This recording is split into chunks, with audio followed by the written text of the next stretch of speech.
I mean, it's unfortunate that like the Joe Biden administration movie can't have like Gerard Butler in it somehow. Like we need it's just going to be like Biden. Yeah, he's already done all those, like, you know, Olympus has fallen, the White House has fallen, London has fallen, just all the fallens. We need another one.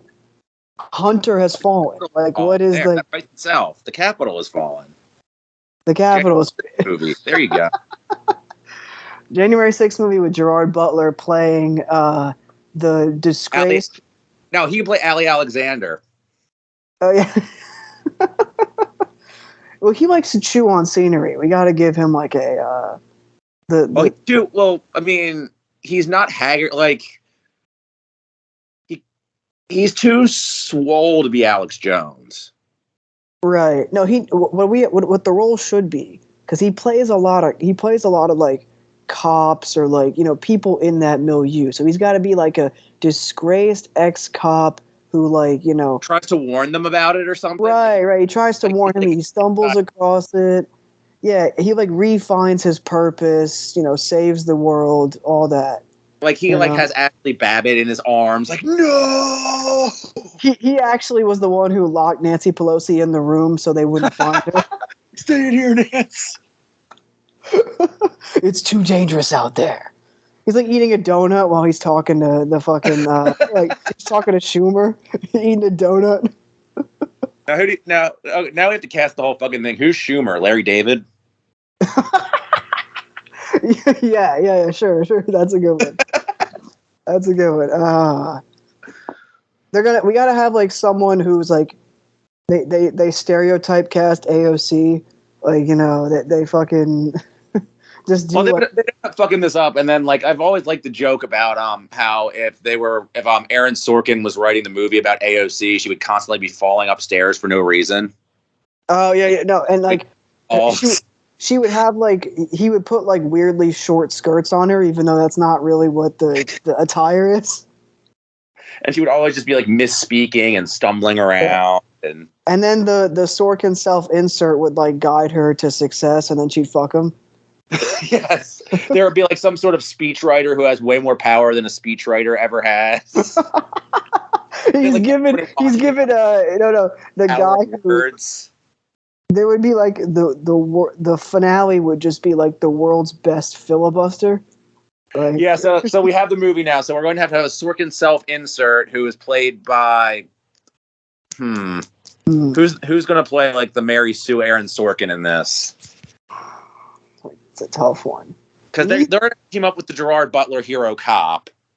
You need someone who's like well liked so that people won't shit on, like, you know, it'll get good praise from you. So you need not an actor that's like controversial, you know? Right. Somebody like modern day Tom Hanks. Obviously not current Tom Hanks, because I saw the Elvis movie and current Tom Hanks ain't current Tom Hanks can't hang.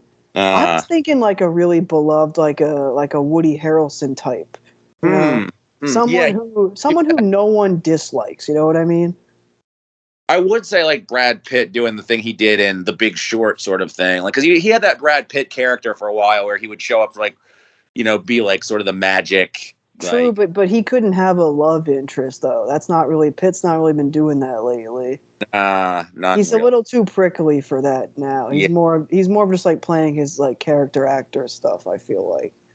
But yeah, you need like a wise and older guy who's like going to have like a tumbler of whiskey or whatever who will, like, obviously, like, you'll have like the AOC character, or probably AOC, like, definitely is like going to be too brazen, and like she'll probably end up being the reason the Capitol riot happens, because if Sorkin's writing this, it's going to be the left is the reason the Capitol riot actually happens. Exactly. Exactly. Right. Her and Talib are actually like conspiring undercover. Secret Muslim. And then what's going to happen is they're going to bring in GW back from the resurrection. They're bringing in GW. He hasn't been in Washington in years. So now this is like an expendable situation. Right. It's just the guy who played Jed Bartlett in The West Wing, but it's just GW. Living off borrowed time, the clock ticks faster. Living off borrowed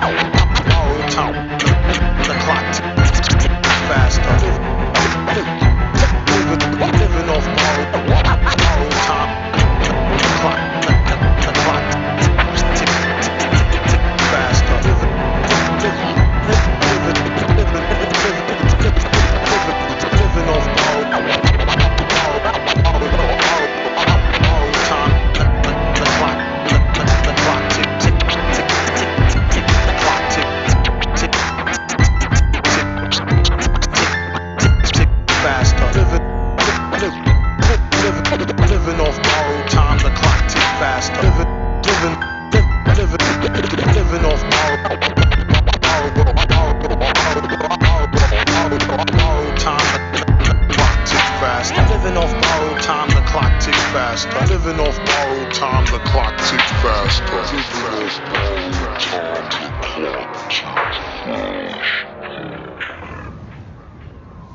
Shout out to everybody who made it through this. Shout out to everybody who made it through this intro. By far our most meandering ass intro ever. Shout out to Wyatt. Oh my gosh. I'm messaging him like, if you have to cut half this intro, I apologize. Yeah, like half, 75%. But it's so speaking of editing, sometime in the past couple of years, our year-end episodes just got so unwieldy that we decided to cut them into 2 episodes, because at some point it got to like 6 hours where we were trying to fit so much into our best and worst of the year, and that we basically sequestered it to the following episode's going to be strictly the best of the year with some space for the absolute worst shit. And when we say the absolute worst shit, our frequent year-end guest host Trav always comes with the absolute worst shit. We don't know what he's got cooked up for us, but in previous years he's given us Glenn Danzig channeling Roy Orbison. That was the most deranged I think we've ever been on the podcast. And we also had we've had some Billy Corgan drops. We had COVID Santa from Cannabis. COVID Santa I still re-listen to that. I mean, you have to. I think that's going to be a new Christmas tradition in my house. Is learning about the Mrs. Claus and the anatomical markers and all the. So we basically, that's the worst stuff on the year end is just the very, very worst. We're gonna distill it down to that, but mostly the best, the top 10. But this episode is everything else. It's the disappointments, the surprises, and the honorable mentions. So in not making our year-end episode 15 hours long, we instead will have one that's 10 hours long and one that's 5 hours long. Exactly. Partially we have indulgent intros where we plan movies that don't exist. So, but should exist. But should exist, absolutely. I mean, we're basically modern-day screenwriters. I mean, we're probably better than some screenwriters that are. And we're better than at least one that we can name. 100%, at least one. And other things that we're better than is things that we'll put in. We'll get it out of the way right now, the disappointments. So, because we don't like to dwell on the negative in this podcast too much. So we get it out of the way. That's what all the listeners say, right? Definitely. Most of our feedback is that we don't dwell on negative things. We certainly don't dwell on certain other critics, bald ones that we don't like and disagree with. We don't spend excessive amounts of time talking about them. So, but absolutely not, and especially not ones that enjoy like sweet pastries that you might find at your local Dunkin'. We definitely don't talk about them either. Disappointments. I was going to say I'm going to mention 2 things that I did a lot of. I had a very, very rare no strings day off yesterday. I was able to do some catching up. So there were 2 things that I listened to yesterday that I didn't have a chance to get to yet. That I don't know if you can consider it a disappointment if you didn't have expectations going in. One of these is just mid. One of these was actively bad. So to get it out of the way with the actively bad, Joey Badass 2000. I don't know what people see in this shit. I mean, okay, I do know what people see in this because it's very specifically pandering to what his fan base wants. And I guess have not been that fan base for a very long time. But this made me really irritated, like probably nothing else I listened to in full this year. And I actually can't say in full because I got to the Chris Brown track and I stopped. That is the worst song I've heard all year. Shout out to Charles, young Charles, said that was the worst song he heard all year. And I think I might agree. Barring maybe something I'll mention on the year-end episode, but just sheer dog shit. And then it was basically boring leading up to that, but there's just something about this that really irritated me, and it's like the same sort of irritation I used to get out of the bad Logic projects, I guess, and now Logic's kind of hit that level of like mediocre where it just doesn't affect me one way or another, but something about Joey has just gotten to like there's a smugness to the way he puts this shit together where he like acts like he's putting together a fucking classic. And I feel like the critical reception to this was like, oh, this is the type of music he should be making. And maybe because he just modeled it after the 1999 cover art. Like, I don't know. Like what, I wonder what the reasoning was. Cause for me, pretty much since 1999. So I guess post that, he's always been like just a okay artist to me, like a 2.5, 3-star artist to me. So I don't really have like strong Joey Badass takes one way or the other. I did not listen to this because I'm gonna be honest with you, I literally didn't know it came out, and that's shocking considering it has, it's Joey Badass. He's a mainstream rapper. He has, a big following. So I don't know what that kind of says about the state of, throwback New York rap in 2022, but I'm not surprised that it wasn't good. It got pretty middling ratings from my friends across the board, so I don't know. There's just something about it that really, like, he has all these lines about Capital Steez. He has a track dedicated to Capital Steez, but like, as best I can tell, there's a lot of issues going on where he was not paying royalties to Steez's family, so that rubbed me the wrong way. A lot of the lines are just super corny. Like, we're talking like bottom tier J. Cole corny. Like, just like I was quoting them in the server, like, I'm blowing up like a detonation. I'm running tracks like an athlete. Like, what happened to the dude who had like double? Like, I mean, I'm not saying like you need to be super lyrical, miracle on everything. Like, obviously, that's not really like my style all the time or anything. But I mean, but he was supposed to be a deeper rapper. Those are such surface level, basic ass, like fucking 13-year-olds first blunt freestyle and a blunt ride freestyle in a car shit. Like, just very basic. And the beats are so fucking boring on this thing. It's like Static Selector is just fucking static. Like, that's the most appropriate for him. Static. Fucking stands. Like, he's never evolved his style. Like, it's just the definition of fucking rap critic rap. Like, speaking of, we did on like, but that's what this is. It's like flame emoji bar rap critic. I don't know. It just really, like, now I'm not as mad about it now that I think, because it didn't leave that much of an impression. Like, it was really annoying when I listened to it, but now I can't even think about what bothered me so much about it aside from the Chris Brown song, which was actively just terrible and goes against everything else that he's trying to do on the album too. Like, you're trying to be all Mr. Real hip hop and shit, and then you do a Chris Brown crossover track right in the middle. So you're not even as strong as your principles. So again, I don't know if it's a disappointment necessarily because I had no expectations going into it, but even for what his stated mission, I feel this was a letdown. What was a disappointment though, considering in the mid-year we talked about the first Drake album of the year, Honestly Nevermind, and I'd say on the pleasantly surprised side for the most part, like, considering I had no expectations going into it. Then he announces he has an album, like surprise album drop coming out with 21 Savage. So it's like, that's interesting. But the worst part about the Drake album, the House album, was the 2 tough rap verses he had. Right. So finally, this album drops a little later than it's supposed to, apparently because they were rushing it. And you can tell they rushed it because this feels like an afterthought. And it's pretty much everything I was afraid of, in that the balance is off between Drake and 21. There's too much Drake, not enough 21. And Drake's verses get real old real quick. Yeah, I mean, this is just like extremely mid. Like, and I said this when it came out to a good friend of mine.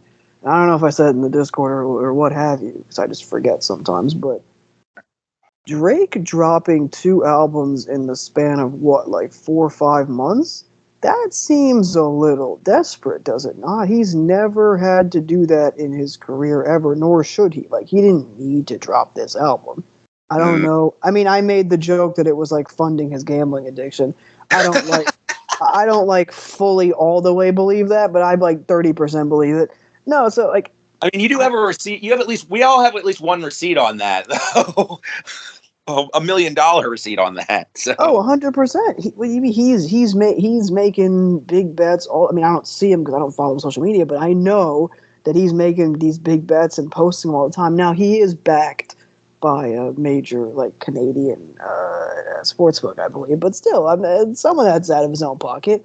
So I'm just like, I don't think that 21 Savage, like, Her Lost project, that shit could have been an EP and it could have dropped like next month. Like, you didn't need to put it, or it could have dropped like when after it dropped. It did not need to be, I forget how many tracks it was, but it did not need to be a full length tracks. And I think there's something to that, because if one thing about Drake is that even when I would dislike a project of his, and there are plenty that I've disliked, he still was putting it like he knew how to put it together as a project, like collabing with Future or whatever, like What a Time to Be Alive.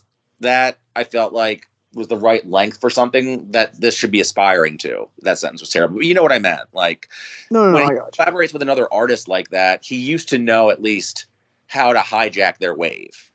And on here, he's like constantly cheerleading for 21 and stuff and trying to like mimic 21 flows. But then that's like the first half of it. And then the second half, it's just a weirdly constructed project where it's like there's like more Drake solo songs than 21. It ends on a Drake solo song. Like he's stream trolling for no reason. Like at some point it gives up the pretense of being a collaborative project, but he still wants to get the 21 streams out of it. The 21 fans. He's still trying to like hijack that wave. Right. And that's not to say there aren't good songs here. I like the first song. I think the Drake verse is too goofy to hate on it. I think pretty much every 21 verse is good. I really liked the 21 solo song. It was nice of Drake to lend 21 the blank AM and blank construct. That was cute. Right. There's stuff to like here, but it could have been better. I think if you're going to do it, though, it's like the only excuse for doing it this half-ass is if you have to pay off gambling debts. Right, and hey, and I've really been thinking about that, and I think there's like there's a small chance that it might actually be true.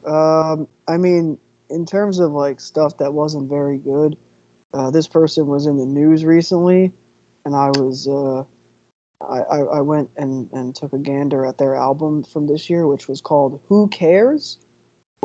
Aptly titled, because who cares about Rex Orange County? So that's all I really have to say about that. Yeah. I mean, whatever. People keep trying to make YBN Cordae a thing, and I keep not liking the music. So yeah, his album this year was bad. Did not care about it. Exceedingly boring. Did we cover Tana Talk 4 on the mid-year or no? We did. We said it was like good, but like, who? Yeah. Yeah. I'm more on the ass side than anything else. We can talk more about the Griselda stuff later. I have more to say about Boldy, like on the positive side. But I think by far Benny has now become the least group, which honestly, is just. I mean, you couldn't have told me that like 3 years ago. Yeah, it's just like you could. I feel like his shit's coming off an assembly line at this point. I have not picked up Tana Talk 4 since I listened to it for the mid-year. So, but I would consider that to be, in terms of something I was expecting something out of, that's like a textbook disappointment. In that it was fine, but I have not reached for it since. So, like I was actually just listening to today, like the last thing I listened to before the show was, he's not Griselda affiliated, but I said in my log, it was the best Griselda project of the year was Gucci Ghost by Mickey Diamonds and Big Ghost Limited. And that, like, at this point, I feel like there are people who are influenced by Griselda who are doing Griselda sound way better than Benny at this point. And that's a perfect example of that. Even though, like, I know Benny didn't do a whole lot with Big Ghost. Conway was the one who did most of the work with Big Ghost. But that's just how far off Benny's fallen from. I mean, I know he had some project that he was like a remix. Actually, no, Big Ghost actually did the remix project of like Trust the Sopranos or something. That might have been last year. I think it was last year. But I think he also did another remix project of Benny's of like I forget what it was. But that's the point, is all the Benny shit runs together. But yeah, there's other Griselda stuff I'll cover. I'll cover the Westside stuff in the honorable mention. I think 10 probably deserves more. And of course Boldy.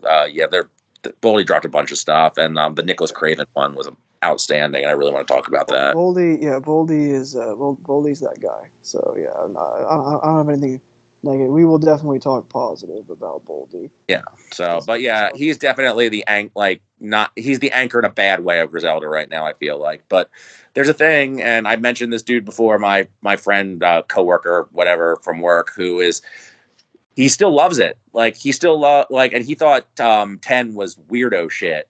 Like I think the reason Benny is able to get away with putting out this product, and I think a lot of Griselda fans love Tana Talk 4, is that there's always going to be, and going back to the Joey thing, this sort of New York rap fan that just wants plates of the same food over and over forever.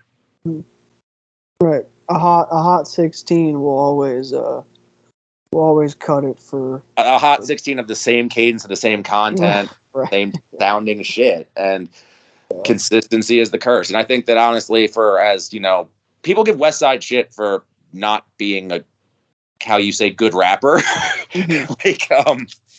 not really rhyming words so well, but he knows how to make interesting projects that sound different from each other. And I think Benny has lost that ability. Yeah, I would agree. Conway's on the fence about that. I feel like, because he dropped a bunch of stuff this year and I can't really distinguish too much of it from each other, but I would say none of it was bad.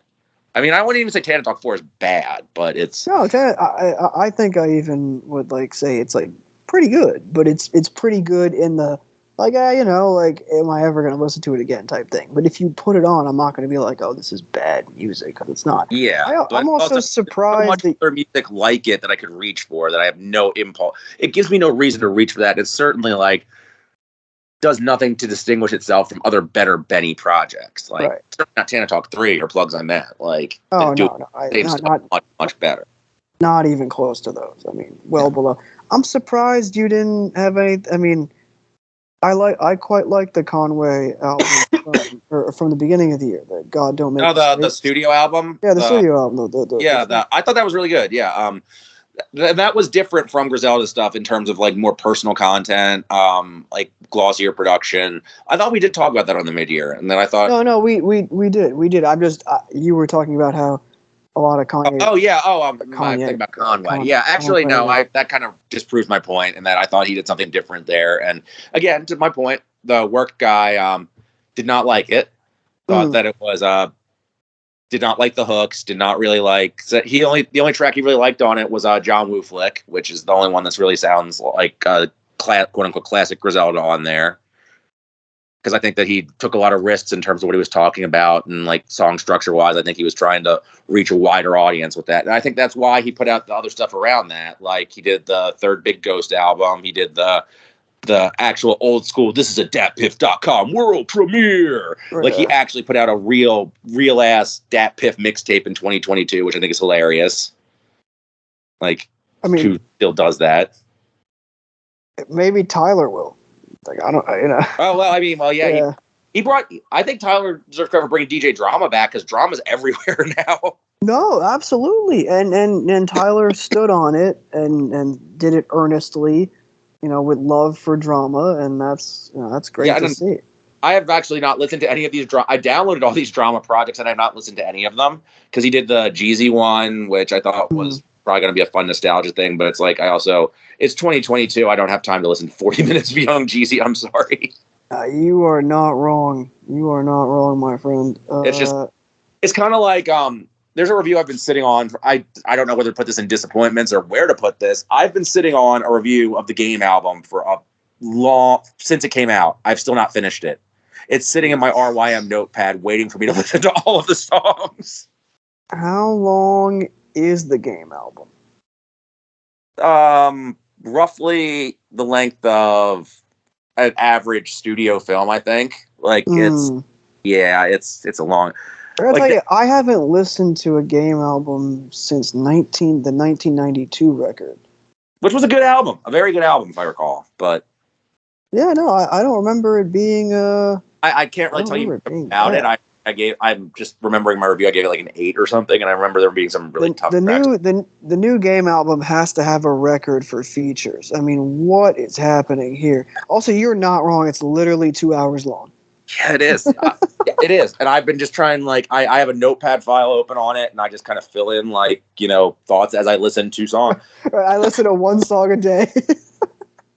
At one point, I think I was I got a block where I got to 3 or 4. I remember, I think the Wayne and Chain song is interesting. I think the Pusher, but it's he makes DJ Khaled albums. I don't know if you can call the DJ Khaled album a disappointment. I guess it's disappointing. Right? I guess it's disappointing that it's not as funny as it could be. It's also very long. I do not find that Jay-Z verse to be charming.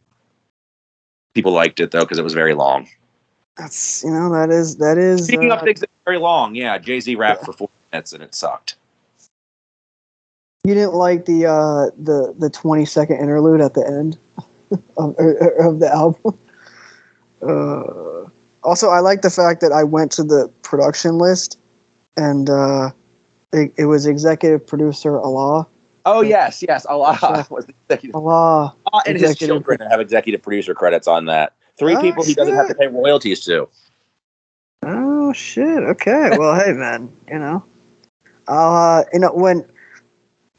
was gonna make a joke, but then I realized it's probably not good to make a joke, not involving Allah, just a God-breathed joke. But unfortunately, I'm really okay. So I said we weren't gonna. I'm gonna save. I have 1 point to make about Fantano. I'm gonna save it for the very end. I'm gonna try to at least. I'm gonna try to. Mm-hmm. This is a no Kanye zone. I'm making this promise right now. No Kanye zone. No Kanye zone. I have no interest. It's about anything. The cheat codes episode I did, which is the last one I recorded, which was with Gozy, that we covered that, and then he got 10 times worse somehow. Like, that was right after the Tucker Carlson shit, and it was like, this is as bad as this is going to get, right? Like, he went on fucking Tucker Carlson. It can't get much worse. Right. And then it did. Then he shares up with fucking Nick Fuentes. Then it's like, oh, okay. So yeah, no, that's the extent we're going to be talking about that. Don't worry. We're definitely a no comment. I mean, I really could not care less about even engaging in it. Like, it's so months and months of seeing it. I mean, it's just, who the fuck just could have the energy anymore. It's like when my daughter starts threatening to put her hands in her own shit, I just stop dignifying it. The only way we're so pretty much the same thing. I will say that in terms of like a genuine I'm upset bars. Shout out Drake. I'm upset. Cold. Yep. Yeah, but it got a lot of blood and it's cold indeed. But in terms of a real disappointment, we were all, a lot of us were sad in the Discord because Cactus Jack needs to be stopped as a label and as an institution. We have to eradicate Cactus Jack from making boring albums and turning a good artist like SoFaygo into label mid. Like, it just sounded like the most watered down fucking pop rap rage record I heard all year. Did not like it one bit. It made me go back and listen to older work. Like, damn, there's no way it was bad before. Nope, no, it was still really good before. So sad for me. I know this is not someone you have a connection with, but just shout out to Phoenix in the Discord. Shout out to Ben. We were all just yeah, this is that Zoom. Well, I mean, this was somebody that those of us who had followed him for years now thought that could be a star, blew up via TikTok, got a major label deal, which was cool. Like, wow, great. Like, this, a really idiosyncratic voice in the mainstream, and then just stripped all of that away and put over the most generic production possible to just do mid R&B rap fusions. Like, what are we doing? Well, I hadn't heard this either, but there was a lot of complaining about the Wyland album, I guess. Well, that one, yeah, so interesting, because I liked the album, but that was kind of divisive, because... the complaints I was hearing was that Mike Dean did that with Wyland, which actually had me interested to listen to it, if that was in fact the case. Yeah, they've had a relationship for a while. Mike Dean was all over the album. And it was a genuine synth pop, new wavy type album from an artist that previously before that had really only been making plug and pop rap type fusions. Earlier Whelan was Plug and B, from its heyday. Am I pronouncing it wrong? It's Whelan, not Wyland. When I first got into him years ago, I always pronounced it like you pronounced it, and then I heard somebody say it like Whelan, so then I started saying it like Whelan. I still could be wrong because I don't know. I've never watched an interview or anything. Scott from, obviously, it's Stone Temple Pilots. Scott Weiland is how I'm reading it, and so that's. And I wonder if there's a. Is this this could also be a Blady type situation where I'm coming across Right. No. I think it's Whelan, but if someone in the wild was like, "Oh, I didn't like the Wyland record," I'd be like, "Yeah, I know." or I would understand what they're saying, but you know, right? So, yeah, that's interesting. That album was kind of divisive, but I really appreciate it because like most albums from like a rapper that tries to do like pop music or you know singer songwriter type stuff seems to be happening a lot these days. Kind of feels like they're maybe trying too hard or it doesn't like land, like the songwriting doesn't land. But I thought the hooks were good. I thought Mike Dean acquitted himself well, even if some people might disagree on that. I don't know what the general fucking opinion of. Because that seemed to be the same criticism. I think it was Phoenix actually in the Discord who mentioned it. And speaking of Mike Dean, I got two more quick ones, and then we'll get off the negative shit and move on to surprises, and then we'll do our honorable mentions. But so speaking of Mike Dean, I don't believe he was on this one at all. I guess a disappointment just considering I know I rate his recent stuff higher than you do. The Cudi album, I know it was one of those things that everybody's doing now, the fucking soundtracks. Intergalactic, totally fine. Yeah. But I think there was a mean comment in the comment box that was totally called it H&M music. Well, sadly. You know, I heard some of it only because I was watching, and I didn't finish the movie, but I was watching the movie that the soundtrack was in. So I did hear some of it, but I couldn't tell you which songs I heard. It didn't sound like bad to me, but it didn't sound like I'm not a Cudi person really, so it didn't really leave an impression on me. It does a decent job of like, you can tell it's a soundtrack, first of all. Like, even if I didn't know it was a soundtrack going into it, I'd listen to it and be like, oh, this is definitely meant to be like soundtrack. Like, this is the background music for something else. Like, you can kind of tell that listening to it. And also listening to it, knowing Cudi's work and, you know, having wildly varying opinions on it. It fits in like, it's a decent job of synthesizing all of his eras, like even the ones I really don't like that, you know, sorry, Wyatt. But on the other hand, that's kind of gives it like a bland consistency, I feel like, hence H&M music. It just feels like backgroundy, like somebody took everything about Cudi's career and kind of threw it in like a immersion blender and spit out like a consistent sort of stream of what would be appropriate to soundtrack a movie based upon like with his music as the inspiration for it. So it's fine, but given that Kids See Ghosts, Passion, Pain, and Demon Slaying, and to a lesser extent Man on the Moon 3, I think are the best stuff he's ever done, I feel like this is a step down from that. But given that it's sound, I don't necessarily call it a disappointment, but it's mid-ish. Like it's got stuff like, I don't know. Again, like you can tell I'm very Larry David face on it, even the way I'm talking about it. Yeah. Yeah. So, but he's done better. Which is not usually how you are about Cudi. You either you either love it or hate it. Like I feel like those are your two things with him. Right. And the other one is somebody that I almost always have passionate for love reactions for, except for some of her very early stuff, is Charli XCX Crash.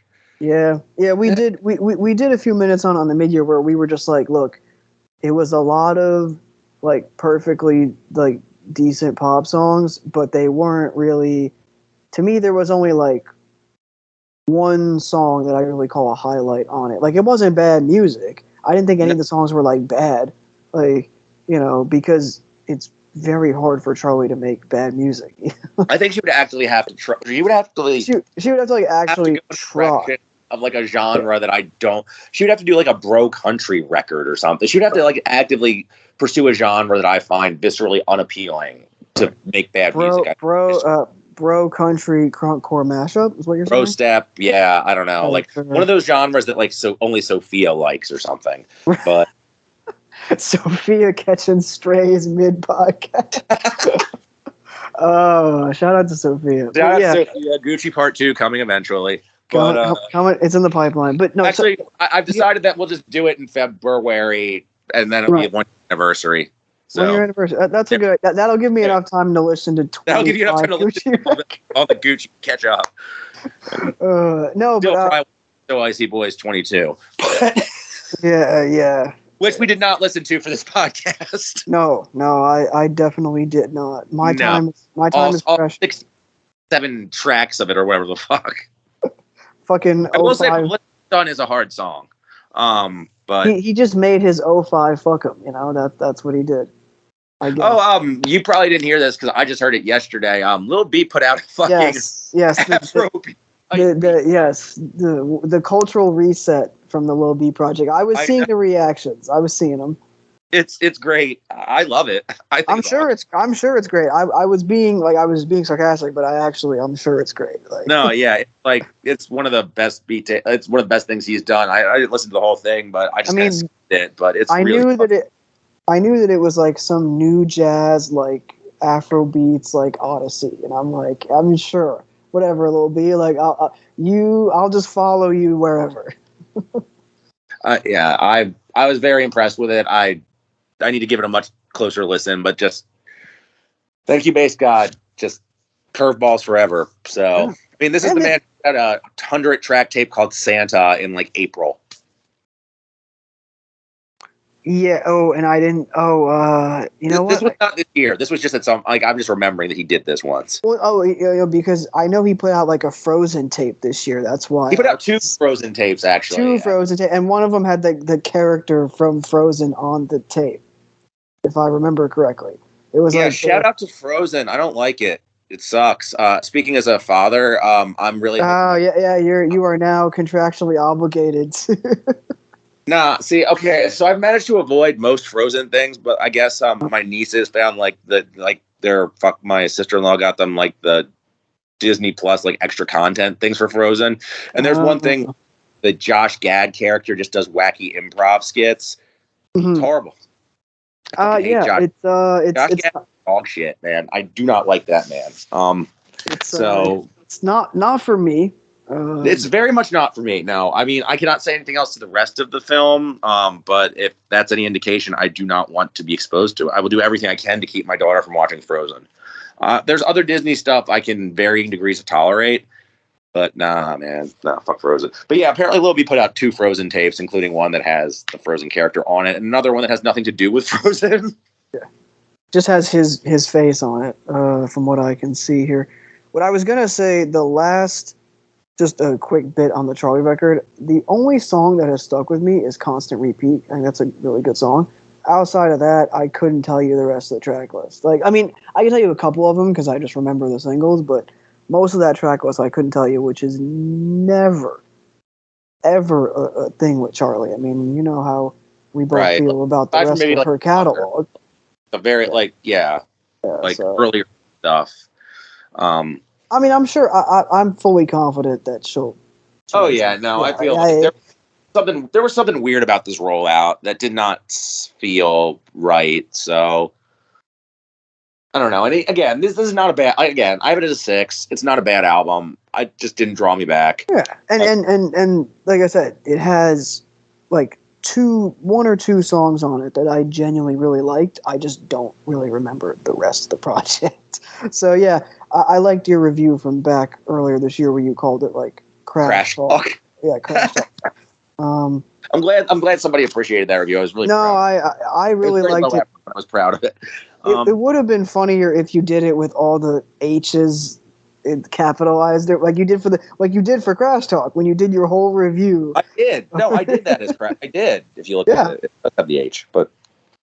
Oh, you know what? Yeah, you did. All right. Well, I read it wrong. You know what it was? Because it wasn't so obvious, like your Crash Talk. It's only one sentence as opposed to, when I do the schoolboy, I do the H's, but I think this is a pretty good transition from disappointments to we can do surprises. But I did want to just transition into talking about the Carly record because it's not going to be on my honorable mentions because I think it is her worst since the ones that I don't really have too much to say about, which is her early material. Right. But it's surprising in that it's different for her. But I will say that it's got some of her best work on it, and I feel like it's going to grow with time. I've only got 1 full listed on it. That's the thing. I don't know how much you've listened to it because that was another one I caught up with yesterday. Right. But I gave it a couple listens back. Let's see. Right around when it came out, and I gotta say, I haven't listened to it much since, like tracks here and there. I thought it wasn't going to be very, not, I didn't think it was going to be bad, but I thought it was just going to be, all right, based on how muted I felt about some of the singles. So I was pleasantly surprised, and you know that it was kind of that thing where you put it on, and then like the first track plays, and you're like, oh yeah, it's Carly, and then the second track plays, you're like, oh yeah, it's Carly. Like it's gonna take a lot for me not to like this because I'm just instantly feeling it for the most part. You know what I mean? Yeah. Where it's so an artist that is so deeply familiar to you that as soon as the album starts to get into the swing of things, you're just like, yeah, I mean, fuck it. Like I'm here for it. I'll listen. You've got my attention for the 45 minutes, So I quite liked it. I definitely agree. It's her worst since I don't know Kiss or whatever.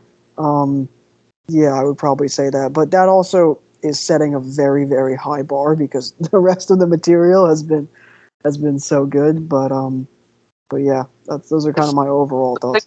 It was another one with a weird rollout, a differently weird rollout than the Charli one, I would say, because like the singles, like Western Wind made it feel like it was going to be like a different type of sound than we got, and then Beach House, like almost like one of her, like she puts out those joke singles for the holidays, like she has the Christmas joke single, the Valentine jokes, and they're never very good.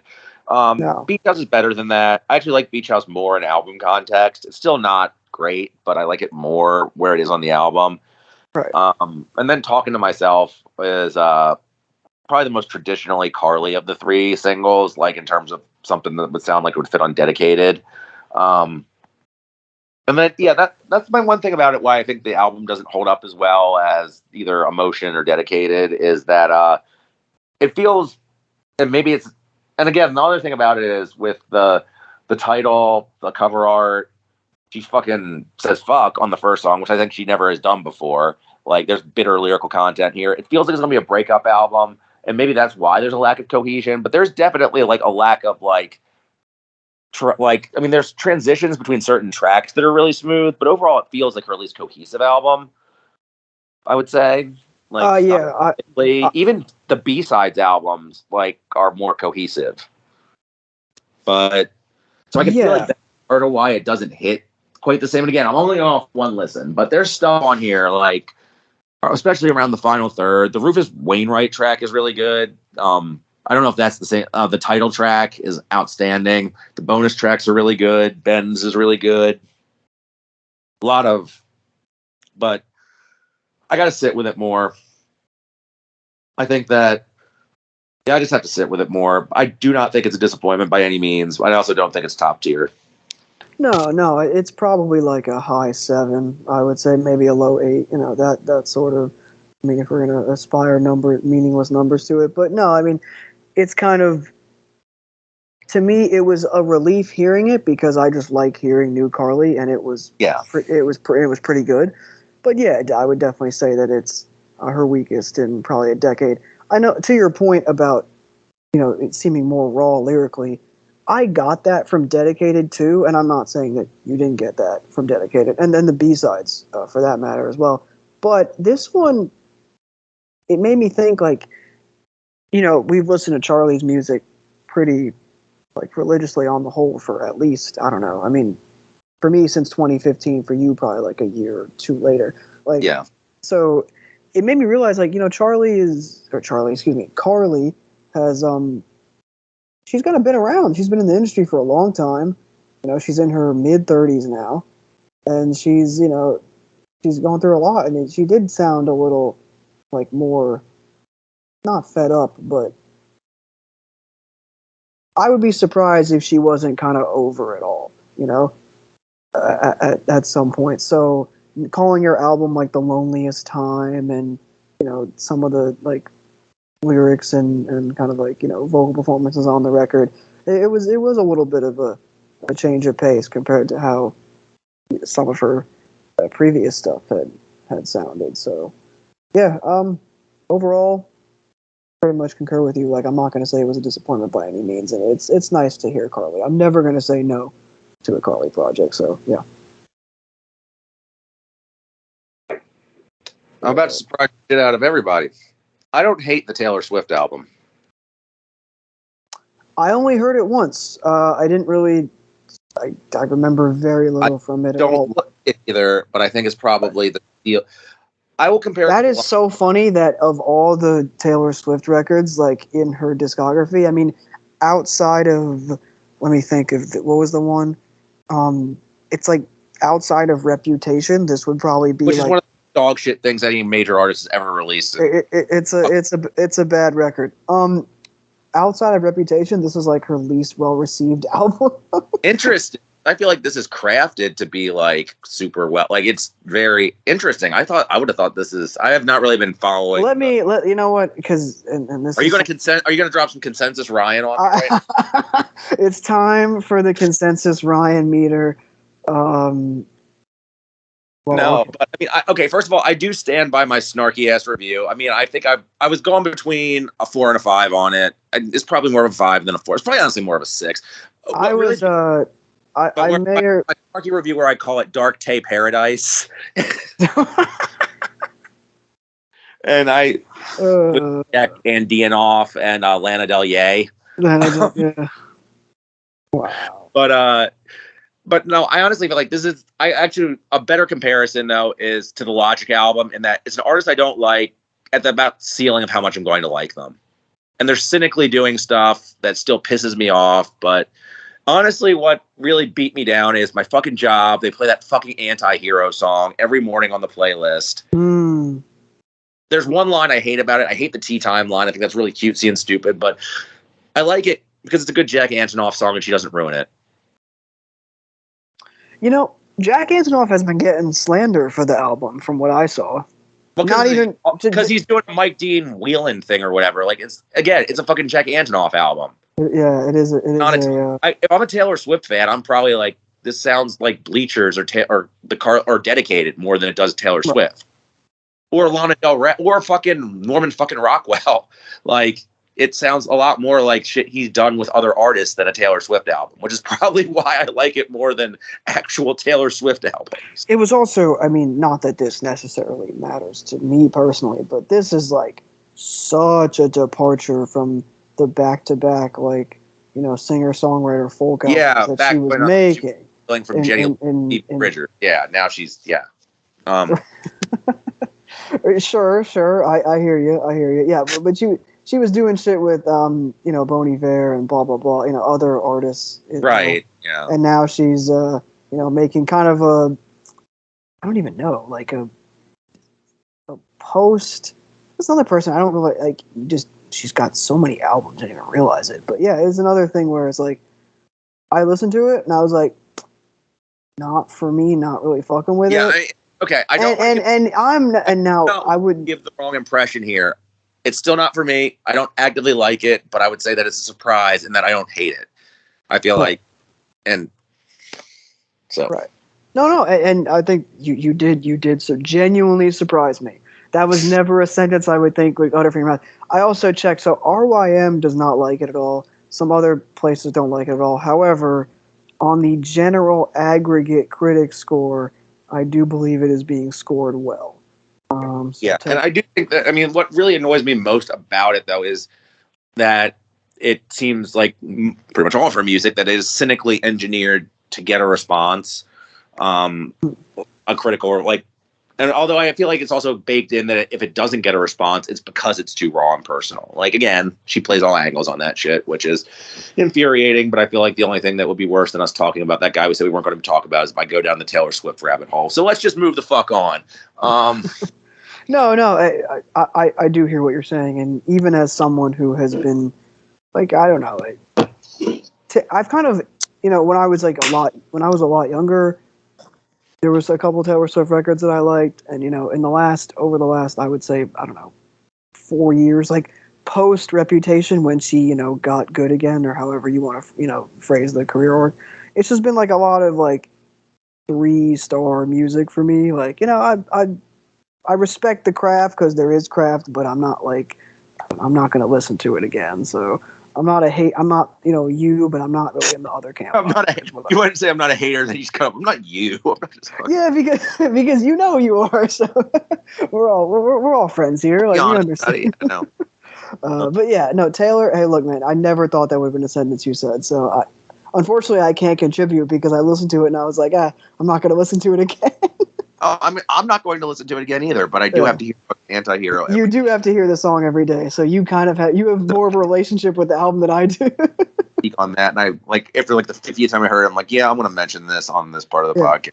So, and it felt like we were hitting all of the RYM obligatory female beats there with Charli, Carly. Right. I felt like I had to complete the. I don't think Bush put anything out this year, so I can't. No, she didn't. She did have a renaissance with the Zoomers though, because Running Up That Hill was in Stranger Things and did very, very well as a result. It blew also, up some on rapper TikTok. I mentioned her in a punchline, and I'm trying to remember who it was. And it sounds like something Danny Brown would do, but I don't think it was Danny Brown. I'm trying to remember who. It's gonna bother me. I'll figure it out. I'll remember. I'm not too sure. I know that she had a song sampled this year and a song I liked, but that wasn't. Yeah, no, this wasn't a. It was definitely some sort of. It was a weed and/or pussy punchline that invoked Kate Bush, which again makes me think Danny Brown, but it was not Danny Brown, and it was not Bruiser Wolf, although that would be fucking hilarious. Now I'm picturing Bruiser Wolf rapping over "Running Over That Hill." Oh, that would actually be fire. I might. Somebody needs to make that happen. We need that. Or honestly, Boldy over that. I think that would also be. That would just be cold, but. Yeah, true. It would be perfect for this egregious weather that we are currently having. Yeah, this weather actually looks like. I might as well just get to it. One of the best, right outside of my top 10. Well, that's honorable mentions. I'm trying to think. Do we have any more surprises? Trying to think. Well, okay, Bruiser Wolf will be a surprise because Dope Game. That was this year, right? Dope Game Stupid. I think it was right at the beginning, right? Gosh, I'm bad with that. Let's see. No, it was last year. It was last year. Oh yeah, because I mentioned it on last year's end of the year. Yes, because I hadn't listened to the full thing, and you chastised me for not listening to the full thing, which is fair, by the way. On that note, though, can I mention that I do have the Wrecking Crew album in my top. It made my giant top 100 chart or whatever for the year because you implored me to listen to it. 10, but it's gonna because I do have Oh, it's gonna be really high. Then we don't have to talk about it. I didn't realize. On there, but it's not Sedale Threat, but it's going to be. But Sedale Threat will be funny. So, well, Sedale Threat was. I'm returning to the airwaves to put it on record that Patrick was right. That I did love all the sports references. That I did like the rapping a lot. So he was right. That it's sitting on my shelf right next to me right now. So with the dope ass cover art with the '90s Lakers jersey on the cover, yeah. Great cover art. Everything about it was tailored. Patrick was right. And we're putting on the record. He's going to hold this up. Thank you. Words in the English language. Never get sick of hearing them. Patrick was right. Patrick was right. He can hold it over me. It's okay. Remotely enough. But yeah, this is I can't say good. We talked about it a lot on the mid-year. And yeah. Well, I will cover I guess real quick when we get to the honorable mentions, one of the best producers on there was August Fanon, put out a bunch of beat tapes this year that if you haven't heard them, he's charging way too much for them. So I wouldn't say buy them, maybe buy one of them because he's putting $20 out for each. And he may or may not have said anti-Semitic shit on Instagram supporting that guy we're not going to talk about. So I can't say I'm going to give him money. Cool. Well, it was third hand. It was just he quoted Malcolm X saying bad shit. Which Malcolm X was later on disavowing. That was all shit he said when he was with that Super Americon guy, and very very cool guy. Noted. Yeah, a lot of people eventually it was wait a minute, fuck Farrakhan. Because Big Louie. Yeah, right. Big Louie. Big Louie. That would actually be a hard ass rap name. I know we had King Louie, but that's different. I think Louis C.K. kind of ruined calling yourself Big Louie. Louie. God damn it. That's somebody I genuinely forgot about. Tough one. That's a tough one. That was real tough. That's in the all-time disappointments list right there. Not just Yeah, it ruined it for all the Louis and the Lewises because kind of an interesting name, but that's unfortunate. Yeah. So, any more surprises for the? Okay, actually, here's a good surprise because I never really rated this band, and I mean, they were like always on my sort of like radar as a band that I respected, but like never was. They were always a band that people had as their favorite. Like you always had a passionate reaction to them. I felt like you either were really annoyed by them because you didn't like the genre, or they were your favorite band. You could quote all their shit, and then go off the radar. And now they're on a mix with, in my car right now, permanently on the CD changer with an album that is going to be on my top 10, so I don't want to discuss that album. But Death Cab for Cutie put out an album this year, Asphalt Meadows. And I really, really fucking like this album. And I'm not surprised that you do, because in the you were talking about in the mid-year about how you fuck with Ben's singles. I was saying the singles were really good. Like Roman Candles was out right about then, and then so I was like, there was a natural progression. And I've been sitting on a review of this one too because I've been trying to think about something to say about it. And the best thing I can think about, summing up how the general sound of the album, at least aesthetically, is that it's sort of like Dylan Brady producing late 2000s, early 2010s Deer Hunter, maybe like noisy, but yeah, that's kind of, and which sounds very different for them. And I'm not super well versed. Again, like full album Death Cab, I've heard one or two full albums. I've always heard the Postal Service album a bunch, but I feel like the noisy bursts on this, and I don't know if Jimmy Tamborello produced this or not. Like, I don't know who produced it. But the noisy electronic aspects on this sound different than like Tamborello Postal Service stuff. It sounds a lot closer to me to like more recent. I don't want to say it sounds like fucking 100 Gex or something. It doesn't. That's not what I'm trying to say with that. But it sounds like that sort of noisy, edgy aspect applied to like sort of Bradford Cox Deer Hunter style song structure, but with like obviously Ben Gibbard's style of songwriting, which is very personal. But I don't think in like a whiny sort of way. And maybe this is just my 37-year-old dad ass, like being relating to stuff. But I feel like there's a hard-earned maturity to his vocals and songwriting on this that really fucking hits. And the first 4 songs on this are probably my favorite things they've ever done. The title track, Roman Candles, which was the first single, are like the second and third songs, and they're my favorite songs that they've ever done. Highly recommend this album. I haven't heard it, but the way you described it about the production style was pretty interesting to me, and it's got pretty good rapport from my friends list. So I will. I know Horst is a big supporter of it. So again, I was very few songs I liked, but never super into. Positive, negative, either way on Death Cab, but this really resonated with me. Highly recommend it. Big surprise for me. Oh, I will definitely look into that. Let me see. I'm trying to go through most, like, was I really surprised by a lot of, like, by anything? Or was I only, like, disappointed? Yeah, we had a lot more disappointments than I thought we were going to. Yeah, I got one more. Sure, go. Yeah, the Forever Story. That was from yesterday too. You know what? That's a surprise for me too. Not because like I know I probably liked Jit a little more than you, but I was saving this for this episode. Say something nice about Dreamville Challenge. Impossible. Yep. Impossible. Oh no, we're saying something nice about Dreamville. Both of us. I know. And like normally we have like J. Cole was right next to Logic and Eminem on the. I can't believe it. This is I care so little about this label. Something nice about Dreamville after I said something nice about Taylor Swift. I care so little about this label in 2022, and that I really didn't. That's not true. I knew the Jit album came out. I was just like, it'll probably be pretty good, but like all the Jit albums to me have been like pretty good, but they've never risen like above that. And I know obviously how you felt about some of the Kendrick imitation stuff. I was like, I would say indifferent, borderline negative. I thought that he was I don't think you can deny that he fucking tries to sound like Kendrick. I mean, maybe like the voice is like, I don't know, because, like, one of my favorite rappers, your old Droog, has a forever fucking chip on his shoulder about both the Nas and Game thing. So it's like, sometimes you just sound like another rapper, man. I don't know. sometimes you're just born fucking sounding that way. But I feel like some people lean into it. I think, by the way, Drew did lean into it for his own fucking benefit with at least the Nas stuff early on.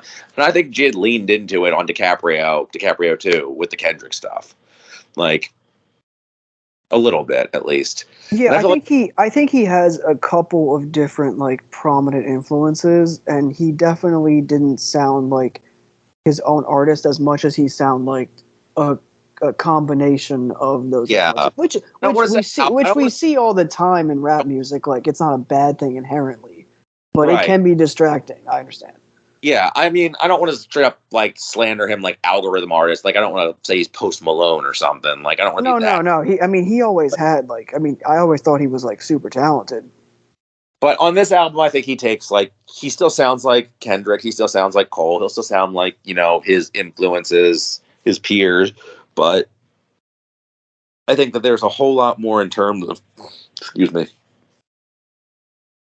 his own individual stamp on both lyrically and thematically, I think. Mm-hmm. Like, I feel like he's got a lot more unique to say. He has just something to say, because I feel like a lot of his other shit earlier is just like, listen to me rap really fast, really well. Like, one of the songs that got so much fucking hype was him and J. Cole, Off D's. Yep. Hate that fucking song. Yeah, you never liked that song, I remember. That song annoys the shit out of me, because it's just like, let me rap really fucking fast. It's the epitome of just like flame emoji bar rap to me. I hate that shit. But there's nothing like that on here. Everything on here has a strong concept, fully fleshed out, really just relatable, full of character, full of color, full of and the most Yasin Bey verse is so good. And the Wayne verse. And the Wayne song. I knew you were gonna mention that. The Wayne song is tight, yeah. Both fucking awesome. And he fucking he actually does a really cool bit of foreshadowing with the Wayne song too. Like, a few tracks earlier builds up, does a Wayne reference, and then Wayne comes in a few tracks later. It's really cool. There's nothing I dislike on this album. Like, I had it at a 9. I think it's actually more of an 8. Like, there's stuff, actually, I will say, it kind of runs together at the end a little bit for me. I would agree. I would agree. I wish it was like a hair shorter, but I would still give it a. I would still give it that 8. Prestige film rap to me. Like, I actually had that same problem with the little. And she just put out something this year that I haven't heard yet. I just for the. Well, I know what artist you're about to reference, and I actually heard it today. And unlike last year, I actually have nice things to say about it. Oh. So, I assume you were thinking about Little Simz, right? Correct. I was going to say, just for reference, completeness' sake, I have not heard the Little Simz or Mike records, so I can't. Right. Well, I will try and hear before the year end. I don't think either's just. I mean, that's kind of an unfair statement to say about things I haven't heard yet. I strongly doubt either is going to blow me away to the point where they're going to end up in my top 10.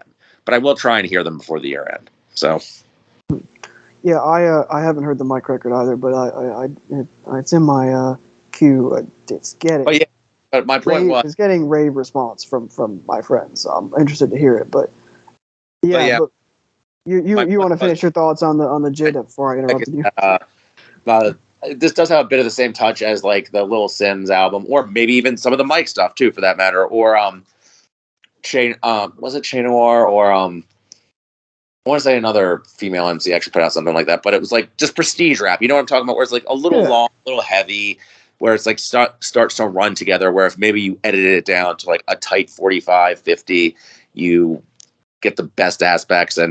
But I also can't point to any bad songs, any bad performances. I think every guest is used really well. I think every beat is strong.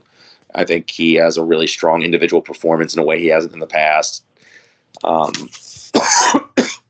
think it avoids being preachy. I think there's a great level of hypeness to everything, a great level of immediacy. It really grabs you out the gate. Not nearly as strong as Ethiop's, but in the same sort of immediate way, I will say, in that first track. It's one of the best intros of the year. I think that's part of the reason people have such strong immediate reaction to this is I think it is one of the best intros of the year. Yeah.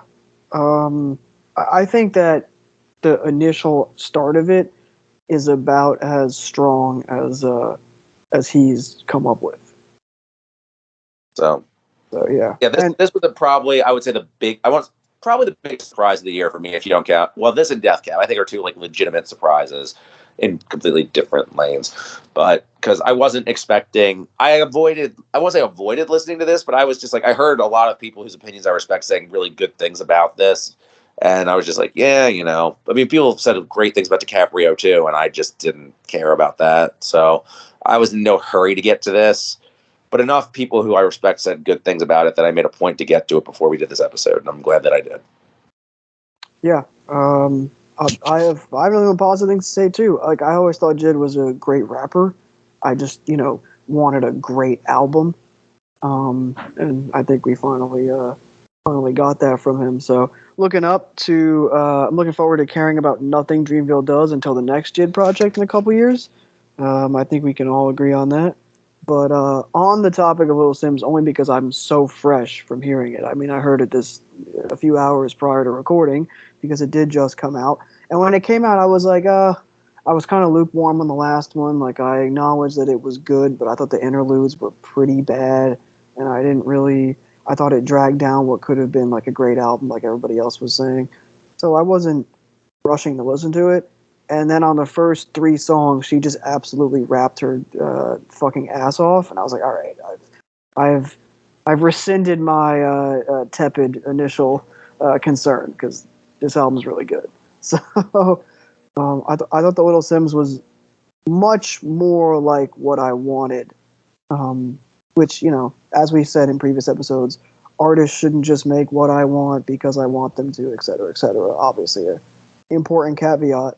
But to me, it sounded more like a harder version of Gray Area. You know what I mean? Like, right, yeah. Not as like strictly conscious focused, even though it will get a conscious hip hop tag slapped on it, and understandably so, and blah blah blah. But it feels a little bit more like jazzy.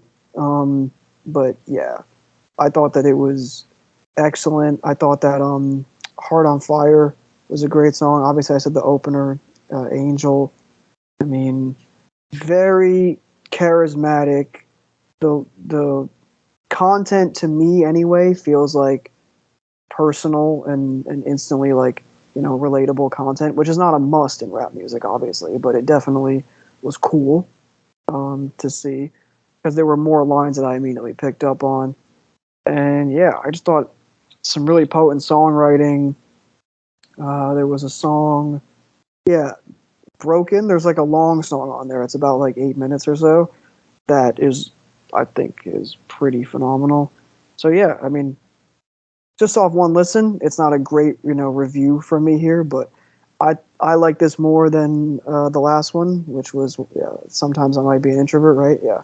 So I was I wouldn't say surprised because I knew she was good, but pleasantly surprised in the sense that I was lukewarm on the last one, and now I think this one's pretty great and definitely will end up somewhere in like the vicinity of my top 50 or whatever for the year. It's one listen, so I'm not going to even pretend to try to rank it, but yeah, I liked it a lot. So hopefully, and maybe Trav will say something about it on the actual year end, because I know that Trav rated it, and I think we rated it the same, so we both liked it quite a bit. So don't have much else to say about that. But yeah, shout out to Little Simz, because I mean, this is what I think a lot of people thought the last one was. I will definitely get to it. She's one of those artists that I respect more than I enjoy listening to, which is of course pandering as a statement, but it's true. Unfortunately, yeah, no, 100%. And that's how I felt with the last album. And yeah, I felt bad. I mean, that last album made me feel bad about not enjoying it more, just because it was just like it spoke to so many themes that I really resonated with me in a way that just felt like sonically kept me at arm's length.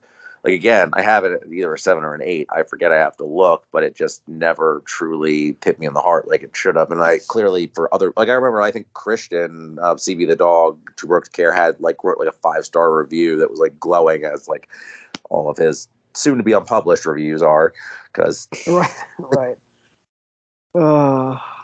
They hated him because he spoke the truth.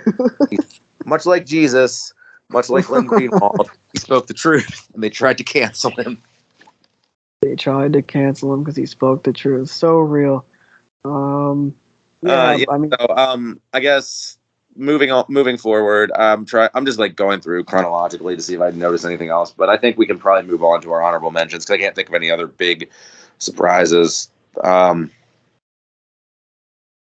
the top of my head. If any come to me, I can mention them. Yeah, I don't have many, to be honest with you.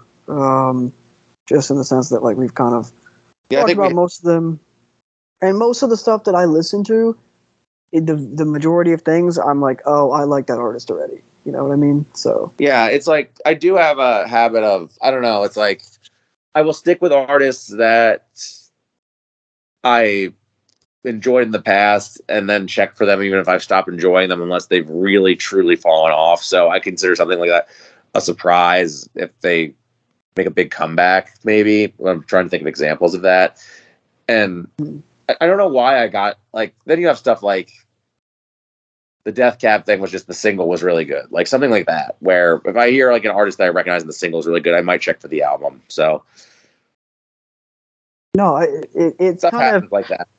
It is a little unfortunate sometimes, or like I will kind of just get locked into bubbles of only checking. Well, I feel like that's how most people listen to music, though. It's like you listen to what you like, and there's absolutely nothing wrong with that. Like I feel I don't engage on the boards anymore. There's nothing to be gained by engaging on the boards if you listen to it and you still post on the RYM boards. I won't say you can't listen to the podcast, but you're wasting your time. I mean, I think I gave up on that endeavor about like 4 or 5 years ago. Yeah, it's pretty sad out there. I would say that I would go to the boards if I had a legitimate question about something, but then I'd feel like I would never get like an answer to it. I feel like I would just get like, you know, a bunch of shit posts and or probably a warning because I pissed somebody off by accident because I feel like they're both under and over moderated somehow. Yeah, threads can only lead to bad things, I feel. Exactly. I feel like every thread somehow gets locked. Well, yeah, eventually. It definitely feels like nothing can end naturally. We always need a nice insult in there in some way. Right. Eventually, like, every thread either ends up in conflict or just, I don't know. Nothing good ever comes from the boards. Don't post on the boards. But, so we can go to honorable mentions now. Just going through chronological reviews. The first thing we mentioned, since we've talked about Griselda a bunch, is there was never any other name to this series. It was just a numbered series that went 1 through 9 and is now at 10. There was never 100%. It definitely didn't have anything to do with a heinous figure in the annals of history. Definitely didn't. Yeah. But hey, good album though. Surprisingly good album, yeah. Or to quote my coworker friend, weird shit, Pat. I don't like it. Weird shit. Weird shit.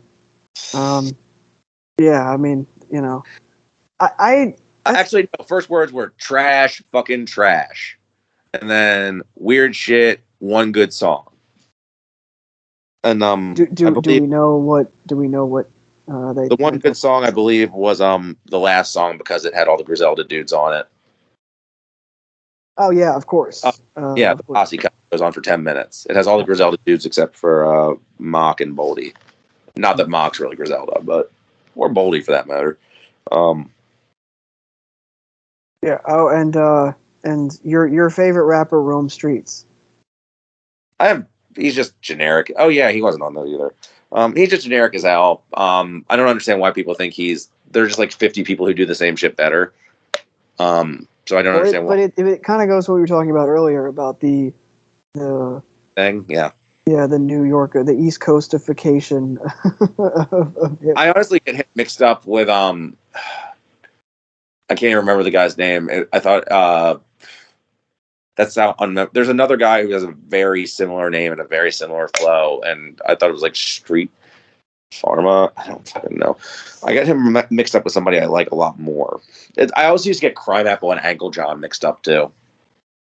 But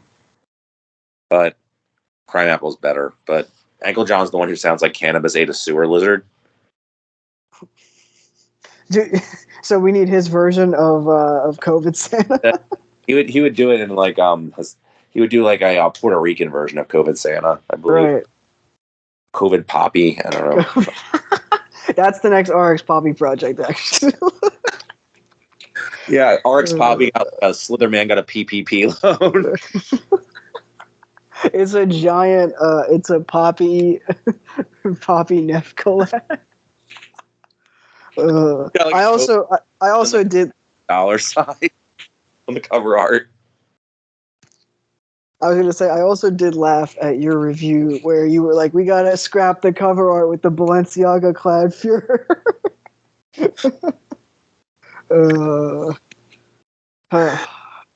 But I mean, honestly, it really was a good album. Like it was. We're shitting on it a lot. It does make like a lot of dumb choices. Like you have to sit through his Kids beat, which is honestly not very good.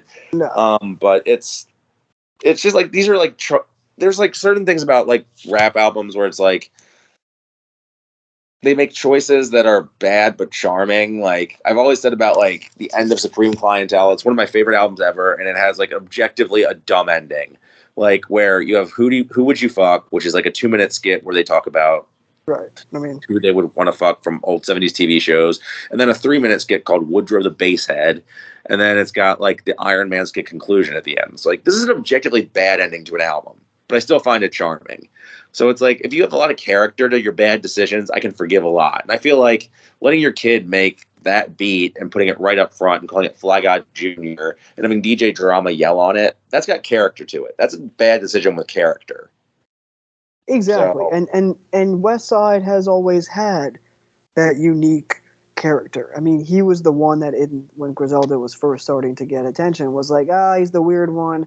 I don't like his stuff as much as these other two who are more in like the pocket of what I usually like. You know what I mean? I as in like the royal like listener. I mean, correct.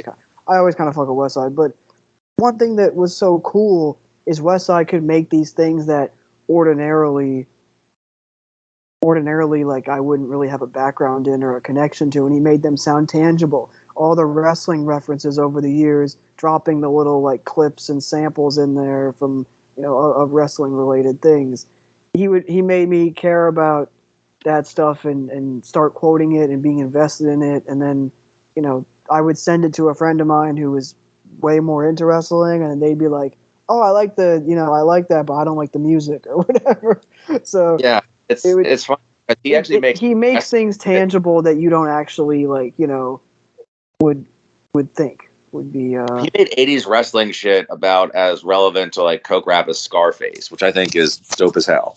And also here, the way he blends stuff, it's like he has like a DJ Khaled curatorial ability, but not lazy. Like there's an artistry to this. Like he puts Black Star and Conductor Williams on the same album that he has Run the Jewels and Stove God Cooks over a weird fucking drumless beat.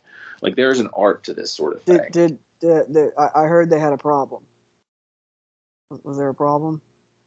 He's always having problems. He's always having a problem. Yeah. I will say, shout out. Yeah. I did want to do a beat tape run through real quick, but I will say Conductor Williams has the best beat tape you will hear ever that has a Jordan B. Peterson sample on it. And it's a testament to how good he is at this shit that I cannot tell if he is like it's a cosign or if he's taking the piss by putting it on there. I would really assume that he's taking the piss because like having read his what scant content he has, because he's not like a social media type guy or whatever, but he does have his own like little website where that's not demeaning, but a website where he like posts like blog entries to go with like where he's selling his own shit. And he does seem like a, very intelligent, but quote unquote positive sort of guy. And I could see him maybe sort of believing like the Jordan B. Peterson like mindset, if that makes sense. Like, yeah, I mean, it might have just been like maybe liking a Jordan B. Peterson video on YouTube when he's really high and finding one of the quotes to be like really insightful type thing. But I don't want to come across demeaning about it because you could also just think the guy's full of shit and just think it's because it's on Samuel's Revenge. It's on like side 3 of Samuel's Revenge, which because I'm a mark, I own a really overpriced but super beautiful fucking 1 of 50 run cassette of that. And man, that's really cool. I posted a picture of it on the server, but yeah, took forever to get here. But now Conductor puts out really nice physicals of his shit, and it's really limited run. So, but yeah, it also like he has a few. Yeah, if you look in the comment box on that site on that album page, they mention there are a few samples from like who the samples are from, and it's like, yeah, I'm looking up now. Great radio. You know what? I'm not going to look it up because it's actually going to take too long because it's on my tablet. But it's like 3 serious people and then Jordan B. Peterson. So I really don't think that he would fucking... No, it probably is at least somewhat... tongue-in-cheek, whatever. Yeah, I just can't imagine anybody taking that man fucking seriously. Especially like 2.0 Jordan B. Peterson, like where he's... he's so far gone. Fucking like 2016 Jordan Peterson has nothing on this guy. This new guy is like I mean, he is about as much of a laughingstock as like modern day Elon Musk is. Like, it's really the same concept where the legion of defenders has gotten so small and the entire universe just basically recognizes that you're the worst. Well, I went completely off track, but it was more about how there's a track on here with Black Star over a Conductor Williams beat, and it's one of the best songs of the year. And Talib Kweli is actually getting pissed off at somebody who deserves it for a change, Egon, as opposed to women on Twitter. He probably got didn't Elon take him off Twitter? Speaking of Elon, I mean, take his ban off Twitter. Oh god, I have no idea. I'm not up to date on Talib Kweli. No, there was a thing where like Elon Musk showed up at a fucking Dave Chappelle thing or whatever. Yes, that is true. But I think he got out like getting Talib taken off, like his ban removed, or it was some weird shit. Just cool people being cool. Shout out to Talib Kweli for being like on one of my favorite albums of the year and still being an insufferable asshole. I mean, yeah. I mean, has gone on for a long time now. I mean, but normally he's just not putting out like music that I like. So he actually really stepped up the music quality, but still manages to be just everybody stop hanging out with Dave Chappelle. I just cannot just fucking cut Dave Chappelle off, please. We all just need to do that collectively. I co-sign on that. I wanted to say that I think my favorite track on here is probably either the Black Star song, like you had mentioned, or the Rocky and StoveGod one. What do you think about StoveGod? I never got your StoveGod take. Oh no, StoveGod's excellent. I actually was thinking the other day that I need to get to his album. I need to review that properly because it's excellent. The one with Rock. Actually, no, because I think I had that at a 3 or a 6. I'm sorry, and I needed to really revise my opinion on that because I like it a lot more. And he has a 2021 album that I never got to, and I think I said in a review I either read it recently or wrote it recently. That's a great sentence. That StoveGod is basically like the Griselda Bruiser Wolf, more or less. That he has like that same kind of like distinctive yelpy personality, but he's like, because he can say the same sort of content in a way that really has a character that the other guys don't, and it fits in better. Like you can see why Westside gravitates towards him. Well, yeah, I mean when those guys are on a track, it's like a fucking seesaw of of personality. So I'm a big fan of StoveGod. ASAP Rocky's been on a real run of low effort ass features this year, but he actually came through on that one. Oh yeah, I would agree, and I would agree on both fronts. Hated him on Cheat Codes, and there was another feature he had this year that was real low effort. I'm trying to remember which one, but yeah, he could drift into retirement. I don't think that would be we wouldn't be losing that much at this stage, unfortunately. But yeah, he was actually really good on this, like, for whatever reason. Again, that's Westside's ability as a curator. He's able to bring out great performances out of people that normally, like I remember on not one of his better projects, it was like Who Made the Sunshine or Who Loves the Sunshine. Mm-hmm. He got like 2 good late period Slick Rick performances. He just knows how to like draw it out of rappers who don't show up otherwise. Well, probably because, I mean, you would think that the energy that Westside has himself and how on his projects, for the most part, a lot of the, production is very like atmospheric, easy to draw you into that world. So it probably. What did you think of the Run the Jewels cut? Switches on everything. I thought it was like solid. I mean, I don't really have many like Run the Jewels thoughts these days. So and because we did a whole episode on them and everything, pretty much. So. Oh no, I meant these days. I mean that was a couple of years ago. The episode. Right. No, I'm saying that it's like it says more about how I don't know, things have changed. Like their outputs become Mike more than Al. I mean, I feel like Al still does interesting stuff in some ways, but yeah, there's just less to say. Yeah, it wasn't one that stood out to me. And full disclosure, as someone who really just like picks and chooses tracks now from the Westside project, because I haven't listened to it in full, like, since it dropped. I just kind of, like, picked and choose my favorites. But obviously, on the whole, it was very good. It didn't really, like, leave something to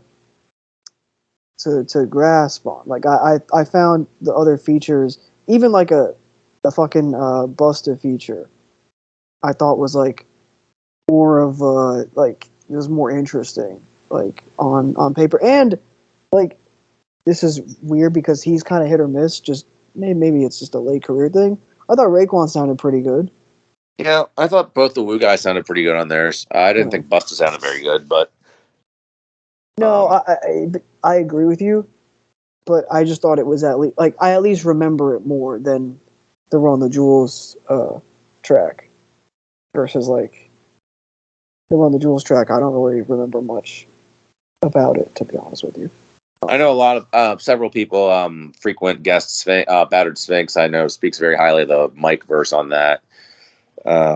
He does like a really rapidy rap thing on it. So, and again, there was like positive and negative reactions. My coworker obviously really did not weirdo shit, as he said.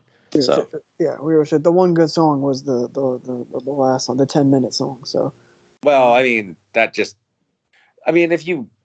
that was like the ultimate just like overdose of Griselda shit. Like, it was basically like doing Griselda coke. But yeah, that was definitely just like a whole bag of Griselda coke. Like you have drama yelling about how like their legacy and everything. And I mean, it would have been funnier if they did have like, a good God Fahim check it on there. Maybe would have really set that off nice. Every time I hear "check it," now I just have to instinctively yell "check it." Like, it's very hard for me in like checkout lines if I ever have to write it.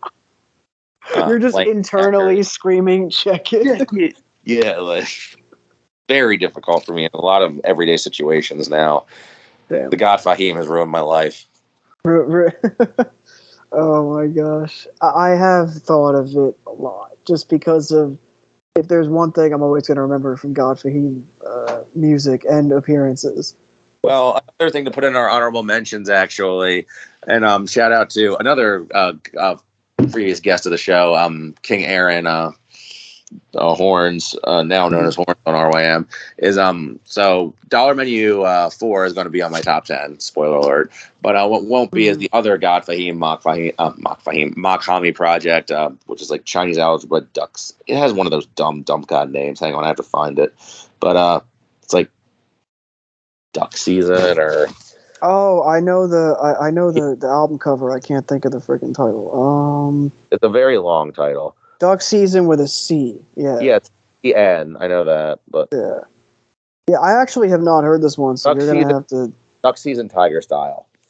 You will have to speak on it. I have not heard this one, although really, it is on streaming, so I will be able to. Check I know. Mach was really generous. Our Dump Lord was really generous with the streaming this year, and he gave us. If you wanted the Triz Nathan EPs, the ones that were like it was kind of like the Disintegration tapes with the titles of these things, where they just kept being like less and less. Like you had Triz Nathaniel, then Triz Nathan, then Triz Nate, then Triz Nine. So they were all quite good. They were weird ass beats, but he charged like some absurd amount of money to buy them on his website. But it was also interesting project because those were like for the fans things. They were all like 3-song EPs, but then he put out Dollar Menu 4 and Duck Season Tiger Style on streaming like a normal person. And Dollar Menu 4 is one of the best things they ever did. It's going to be in my top 10. Duck Season Tiger Style, almost as good in a different way. It's a sequel to an obscure 2018-2019 collaborative that they put out. This is the best rapping Fahim's ever done. Like, Fahim raps his ass off on this. I mean, that seems like a low bar, but this motherfucker, no, like, well, so you were talking about the check it thing. He does not check it a single time on this one. What he does for his ad lib though is he's doing Ricky Rose. No, it's not like no, it's like he's just like right. Like you get it's the classic like I'm about to go in. Yeah, he's about to go so hard on like he's definitely on. But I feel like, I swear to God, this man reads my reviews because I think that he has not made a single check it on the past 2 releases. And that's when I started really making fun of him for the fucking check hits on RYM. And he's a very online guy. Like, all of his covers and stuff are just like shit he steals from Google image search. And he has lines on like Dollar Menu 4 about how he doesn't go into chat rooms because he can't moderate. It's like a double entendre about how he can't moderate anger. I mean, hey, we have so many extremely online rappers these days that is true, and I feel like the references are honestly they become more and more niche. I feel like the rappers are more online than their online commenters at this point. Right. Like like Mach said, we're sowing seeds of discord. Sowing seeds of discord, yeah. Mach, who has a line on the same, I don't know if it's the same album. No, it's like about like pulling your links, chain snatcher DMCA. Either way, your link. Oh. Yeah, no, I mean, I'm not surprised about the references. I just totally whiffed on some of the mock stuff this year for whatever reason, which is usually I've been keeping up with it, but I only heard Dollar Menu 4 with the fucking Steph Curry Moneybags ass cover.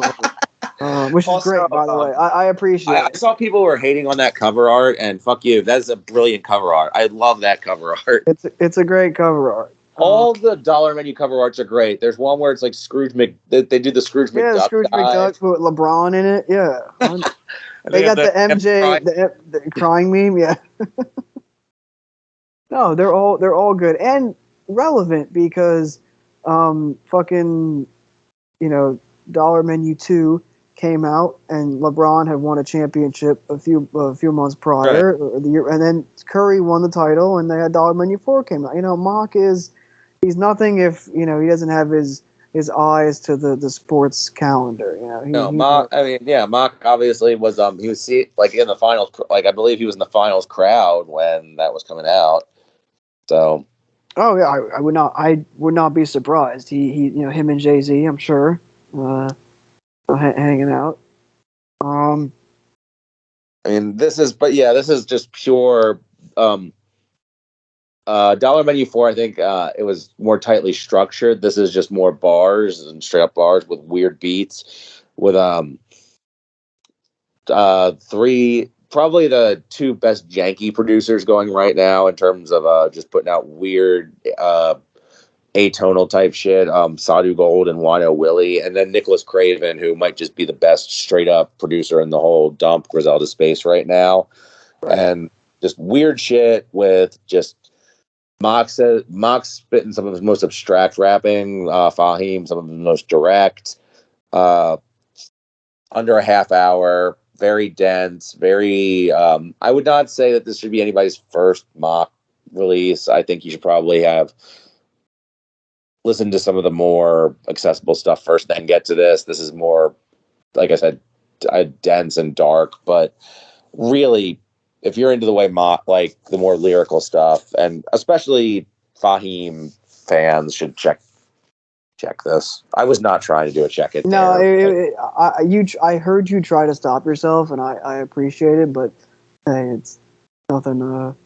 Another Drew guest verse on here too. I mean, he's not nearly as much of a part of this as he is on Dollar Menu 4. Dollar Menu 4 is pretty much just like a group effort with Droog, actually, because there's like 4 Droog features.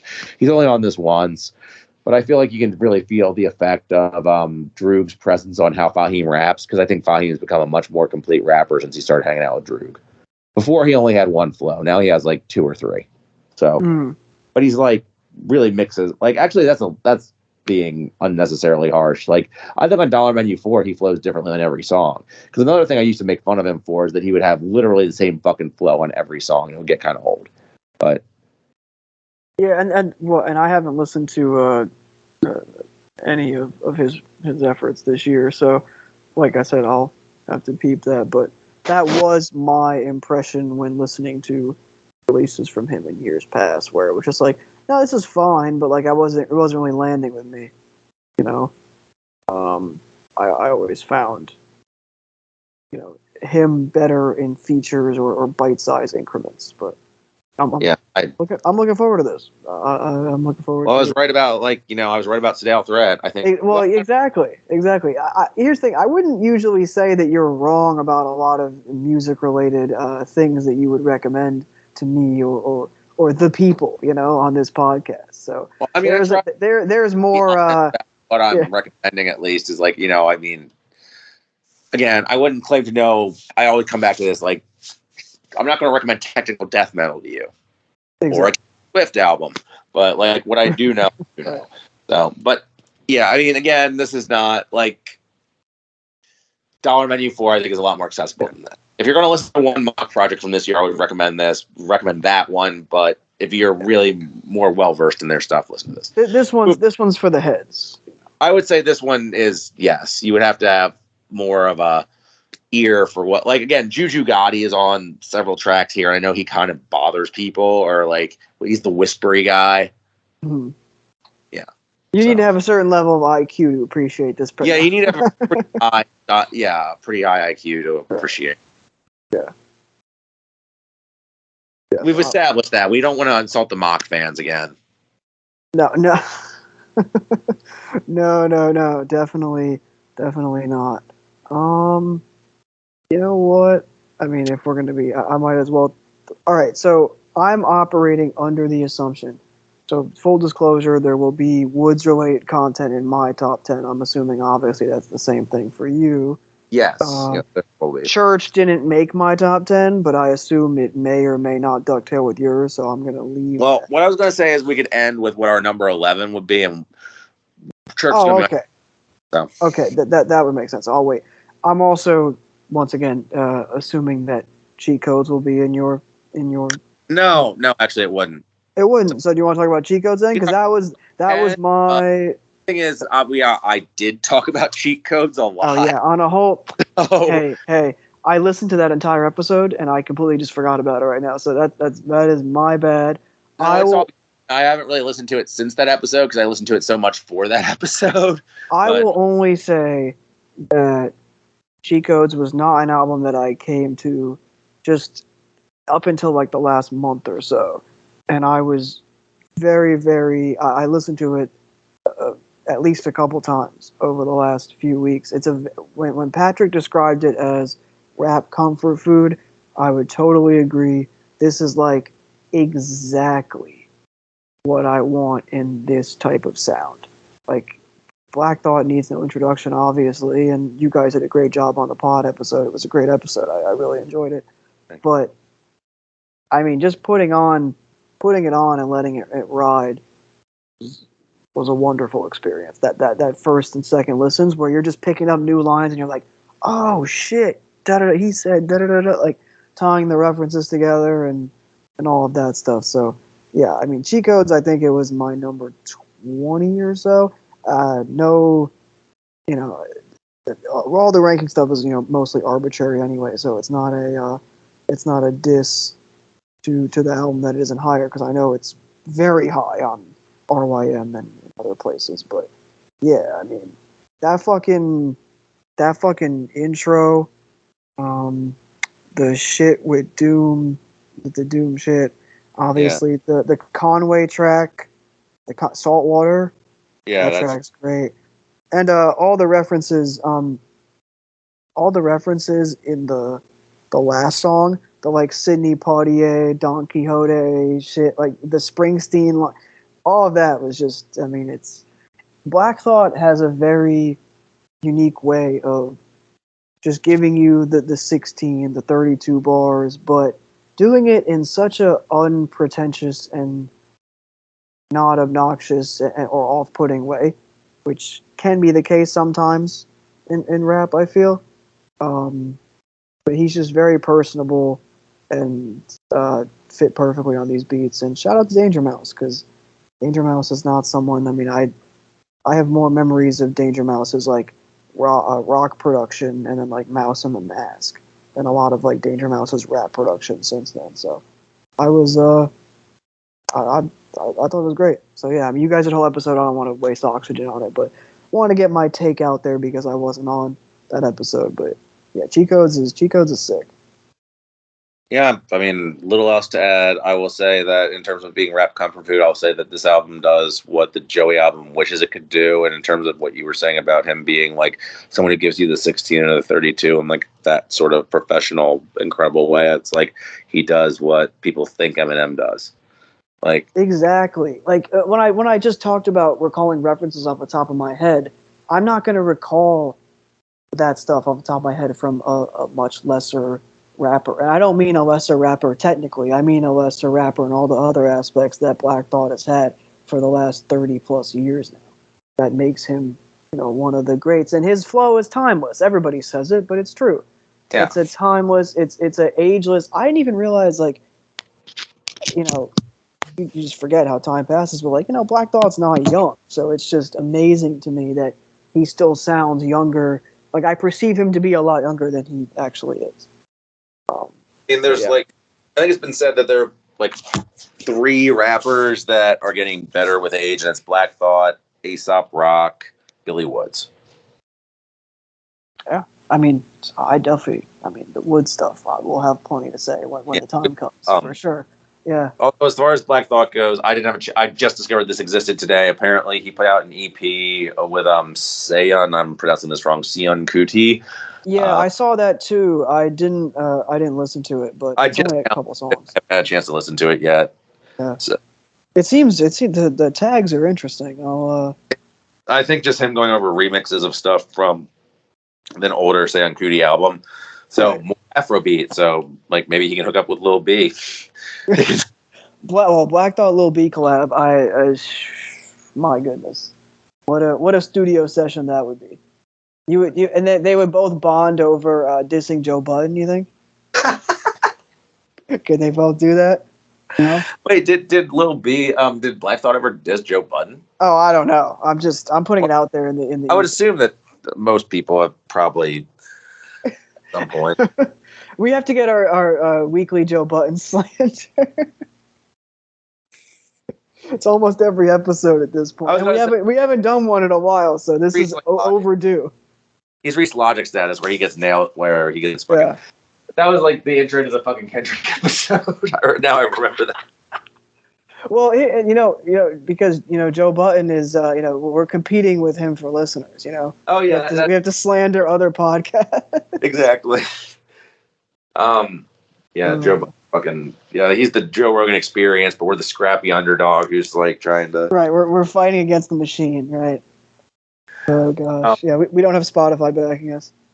So another one I was thinking of was Currency and Alchemist. I think I talked about this on the mid-year. Continuance. Yeah, Continuance, which I haven't really revisited too much since the mid-year, but still definitely deserves mention. Definitely the best Currency project since Fetty, I believe. I would agree. So the other Currency project. It's so hard to like, hey, here's Currency and Alchemist. Oh, I bet you're not gonna really like this.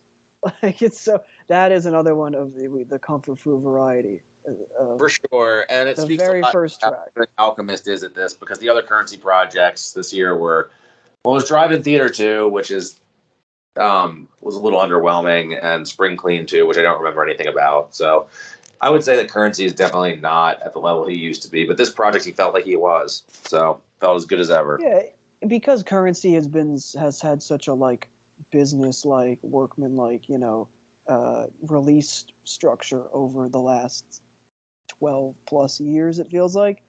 And the material used to be so high quality that in recent years it hasn't always been consistent, but getting that bit of inspiration, like linking up with Alchemist. And I don't want to say like the stuff that he's putting out that's not at the same level is bad. It's just, right. Again, but then when you get something like the Alchemist one that proves he can still do it, or like that fraud stuff from like Outrunners from the previous year, it's like when he gets with the right producer and really, but I guess he just used to be so effortless with it that now it feels like he has to actually try a little more, which age, circumstances, whatever, shit catches up. I mean, but so many songs, so many projects over the course of, a long time that it's only natural to me. But speaking of Alchemist, though, he had this, and then he had Rock Marciano, the Elephant Man's Bones. That was sick. And shout out to the Ice-T feature on this. If you don't like the Ice-T feature on this, fuck you. I think it's hilarious. I also thought it was funny. I think Ice-T is funny. Like, so I. Oh yeah, Ice-T's like Ice-T clearly appreciates rock as like a fucking like. When's the last time you heard an Ice-T feature or anything? I couldn't even tell you because this is a better Ice-T performance than the last 15 years of Special Victims of SVU. Yeah, I gotta tell you, on the SVU tip, I have seen over the years. My mom has watched a lot of SVU episodes just to like. She'll put it on in the background when she's doing work in the evenings, yada yada. Something where she's like, "Oh, I don't have to pay attention to it, but it's on." And I'm like, well, why would you even put something like SVU on when all the topics are like sexual abuse or like some awful nice like light, killing background? Right. Every scenario in that show is terrible. I mean, I understand that it's loosely based on real life things, but like every scenario in the show is so comically awful. Where it's like, let's think of the most like ridiculous ways we can put this woman in mortal peril. Right, and it's like you watch it over the course of time, it's gotten so much more escalated too. Like, I can only imagine. Though over the summer, I walked in on an episode, and it was about a guy in the cartel who had that was in the middle of sex trafficking, and this like one woman who survived went to go kill him. And then the cops stopped her from killing him, and then he almost killed himself. And I was like, what are we even doing? That's just background programming. Right, just put it in the background. I got to type up some emails tonight. Just put it in the background. I don't know. But yeah, the rock album is just, like, again, it's... The thing about Rock Marciano is it's not going to change your mind if you don't like him. That's the thing about him is... People always try and listen to his albums like, I don't get, like, you get it or you don't. And I know this because I didn't get it for a while. He's monotone. He's dry humor. We did 3.5 hours on him. So you can go and listen to that if you really want. People like that episode. They did. Yeah, it's got pretty good views. Thank you guys for messing with it. But this is peak rock. I would put it in his top 5, top 3. I think he performs incredibly well. Like, just sharpest punchlines, sharpest delivery. I mean, the fucking what's the one with Nas the Pirate Zip Guns? Sheesh. Yeah, like you can pick any song and there's going to be like 20 punchlines that are better than anything else on any other rapper's album, I would say. And it's one of those albums where I don't know why they didn't bother just issuing the bonus track version, but I think it was one of those things where he was selling on his website for a while, so I got why he did that, because he was trying to give you an incentive. So this would be just outside my top 10, I think. I listened to it a lot when it came out. It rode in the car for a while. So yeah, I think it's in my top 30-ish, somewhere around there. Obviously not a detriment to it. Like, it's good. There's a whole section in there where it's just a lot of like bar stuff that I've really... Some of the really good, like also some of Alchemist's hardest, darkest beats too. Like in a great year for Alchemist, which every year is a great year for Alchemist, so that didn't really. But the beats on this were fucking dope. I mean, it's easy for me because he could be saying like Mad Libs and I would like it, but I love the Boldy track too. So. Do you want to move on to Boldy? The other best producer this year, I guess. Well, I mean, few contenders for that. I would say August. So which Boldy? Well, I'm mentioning Fair Exchange. Fair Exchange, No Robbery with Nicholas Craven. I mean, that one's great, and I think I prefer Killing Nothing by a small margin. But I only listened to that one once, but it was really, really good. Yeah, they're both like high 8s. I'm not like discriminating either way. But. Fair Exchange No Robbery has one track where he uses a slur in the hook and it's really like fucking jarring. But on the other hand, I think Chance the Rapper, which is also like 6 of one, half dozen of the other. Yeah. True. Still probably shouldn't be so blatantly using that slur. Yeah. Hey, but that's one of the, like, there's so much on that Craven out. Like, Craven's had a hell of a year, and I think that in the same way that Rock's flow fits Alchemist production so well, I think Craven and Boldy fit really well together. And Boldy and Alchemist too. Like, that's why No Yeast on the Currency album is such a good. Like, I think that was actually really, that's one of my favorite songs of the year too. And I think that's when I fully was sold on Boldy. Actually, I was sold on Boldy back with Manger on McNichols was the first project of his I really loved. But I think that he became like one of my favorite rapper status on the Currency feature this year. Because he's so smooth on that specific feature. It's tailor-made for him, and it just seems like he is tailor-made for every beat. Because even going back to Boldy first caught my attention. I mean, I really fuck with Price of Tea. I really like that album. Price of Tea, yeah. I revisited that after, because I didn't like it so much at the time. I thought, but now I appreciate his style more. I like it a lot more. So right, no, and I when I went to the thing when Boldy went from like a rapper I just thought was like I liked a lot and he was interesting to me, to a rapper that I knew I was gonna like a lot, was like the Claiborne Kick verse. I mean, you know. Oh, that's all. That's I love that song. So, yeah.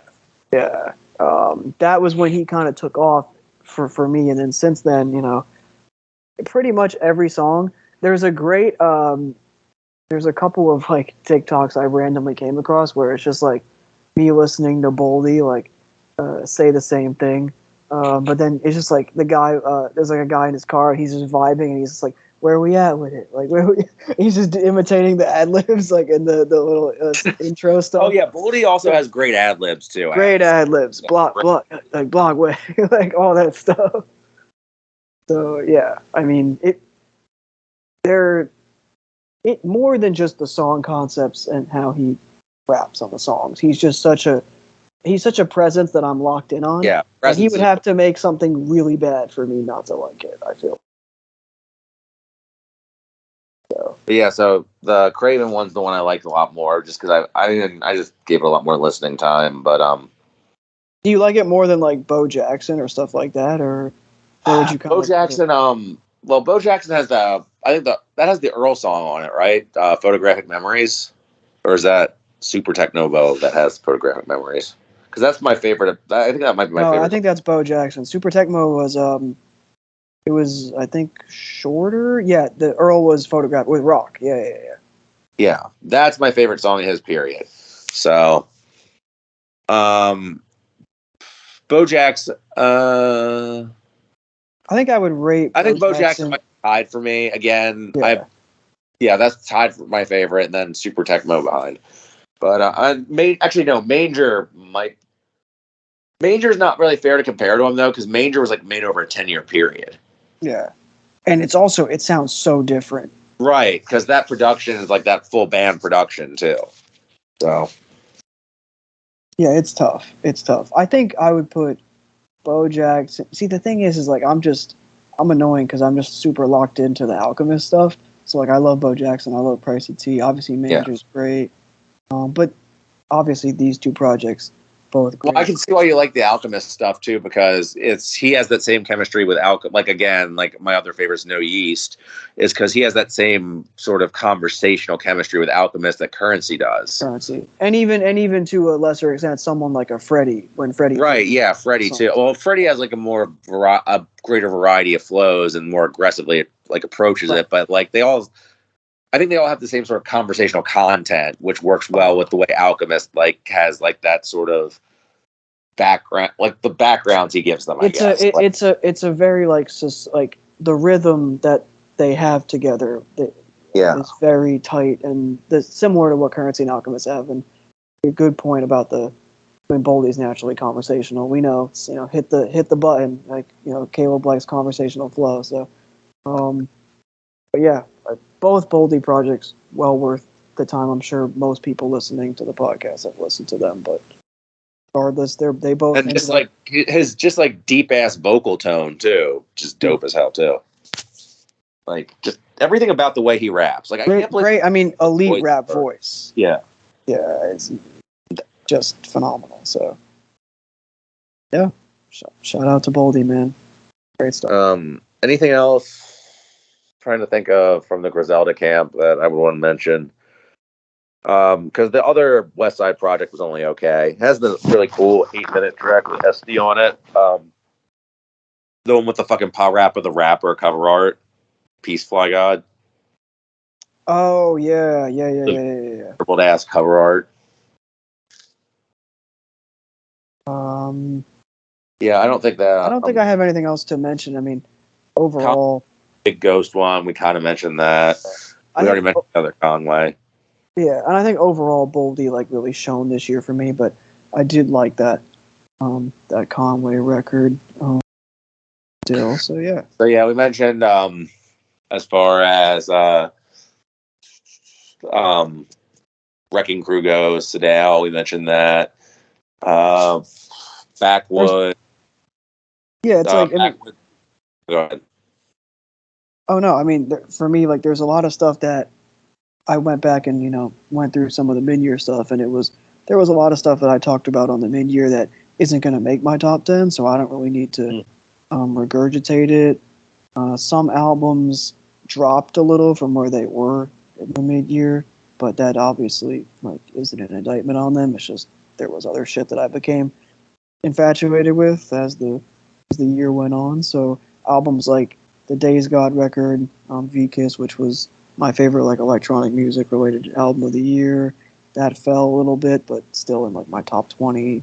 Same with like the Tony Snow album, which I still think is fantastic, but it's fell out of the top 10 just because I tried to be honest with myself and put in my top 10 like what I really really listened to for the majority of the year, like what I was really locked in on. That way, when I would have a lot to say about each, you know what I mean? So yeah, I tried to be very, very honest and be like, not just, oh, this was the best music, but it was like, what was I like really locked in on listening to? So, yeah, I mean, I will say the Black Kray tape that came out somewhat recently, I thought was great and had a lot of his singles he put out, or some of the singles he put out this year on it. Haven't listened to it too much because I played those songs so much prior to the tape, but really good tape. It's Black Kray. He's very consistent. You know what you're going to get. That's one of the only newer things I can think of that was fairly high on my list, but didn't make like a top 10. That's what I got. Said I was going to beat tape rundown real quick, and just thinking about it. Beat tape season. Yeah, beat tape season real quick. And I'm looking at right now, shout out to fellow Pennsylvania and Count Bass D, Dwight Spitz, put out beat tape All Due Respect with a fly-ass cover art, which mimics the street signs we have around here, where there's a buggy street sign, because fuck those buggies you have to deal with. Exactly right. No passing allowed for the homage. Yeah, if you look at the cover art. I'm trying to look at it right now because it actually is. I just pulled it up. Actually, yeah, you pulled it up. So, yeah, you can tell it's exactly what you were saying it is. Koopma put out 2 that were pretty good. Not his best, but one was wonky. One was a little more Dilla influenced, Ross G influenced. The best beat tape I heard all year was probably Preservation's 1974. I want to say 1974. The fact that I said it's the best all year and I couldn't come up with the exact title was probably not super encouraging, but it was I want to say 1974. Preservation, who we'll definitely hear about in my year end. 1974, yeah, I was right. I believe this is his first actual full length beat tape. It's kind of reminiscent of I mentioned Sun Ra on a previous podcast from Passion of the Weiss.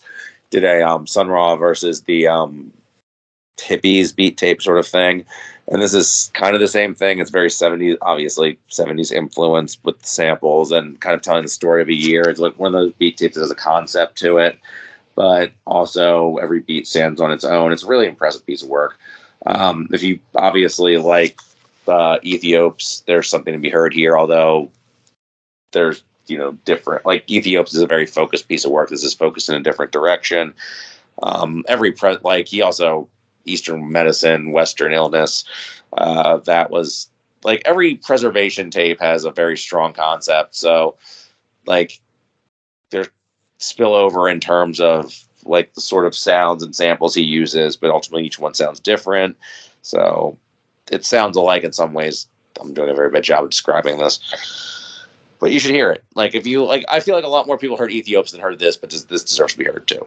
And it sounds a lot like the Sun Ra tape, and also like friend of the pod, Celestephone, has put out a lot of psychedelic tapes that have the same sort of sound palette to it as well. And also the August Phenom, in the same sort of space. Obviously, August Phenom's produced for Arm & Hammer. He put out like 3 or 4 tapes of archival stuff from the past 5 or 6 years. You should check those out, but don't send him money because he posts shit that I don't agree with. Fair. So we had beat tape season came into effect. I was trying to rundown. I was trying to look. I mean, just an album that I'm gonna throw you as a recommendation because I know you fuck with this artist. But Young Nudy put out another really good album this year. It's not anything that you have not heard before from Nudy, but if you like Young Nudy, you're gonna like the record. I thought, I mean, as usual, the beats are cool. They're creative, but not out there in a sense. And Nudy just is it Pierre beats at all or no? It's actually like a variety in the sense that, let me see, because it's not a very long project, but it's a lot of like. We didn't talk about the Pierre album at all, by the way, which I downloaded but didn't listen to. Not the Juicy collab, the solo one. No, the Good Movie one, yeah. Yeah. I mean, this is gonna sound boring, but I was like, yeah, I thought it was good. Like it was a 7. It was a 7 for me. I love Pierre. It's gonna be hard for me not to fuck with. I just know that like it kind of got like a lukewarm reaction. So he does a little bit more. I would say he does a little bit more like not singing, but like half singing on it a little bit. But I wouldn't say that's like. Well, people already get a lot. I would say too much undeserved shit for his vocals on his solo projects. So I figured that if he was singing, people were gonna give him even more shit. So.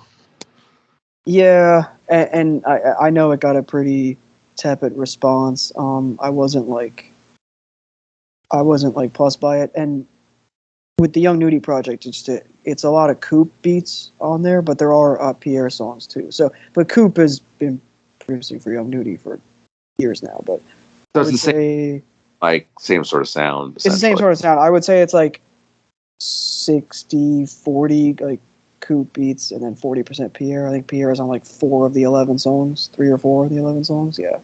So you get your usual Nudy Pierre collabs. The last track is really good that Pierre produced.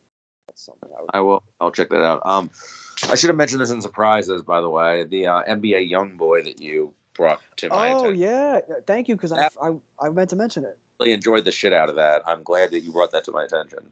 So I was reading a lot of, just doing some due diligence. I was reading a lot of end of year lists, and songs from that were popping up, or like that album was popping up on some lists of some writers that I like. So I was like, oh, I forgot that came out. And my like a personal friend had posted it. I think he sent it to me months ago.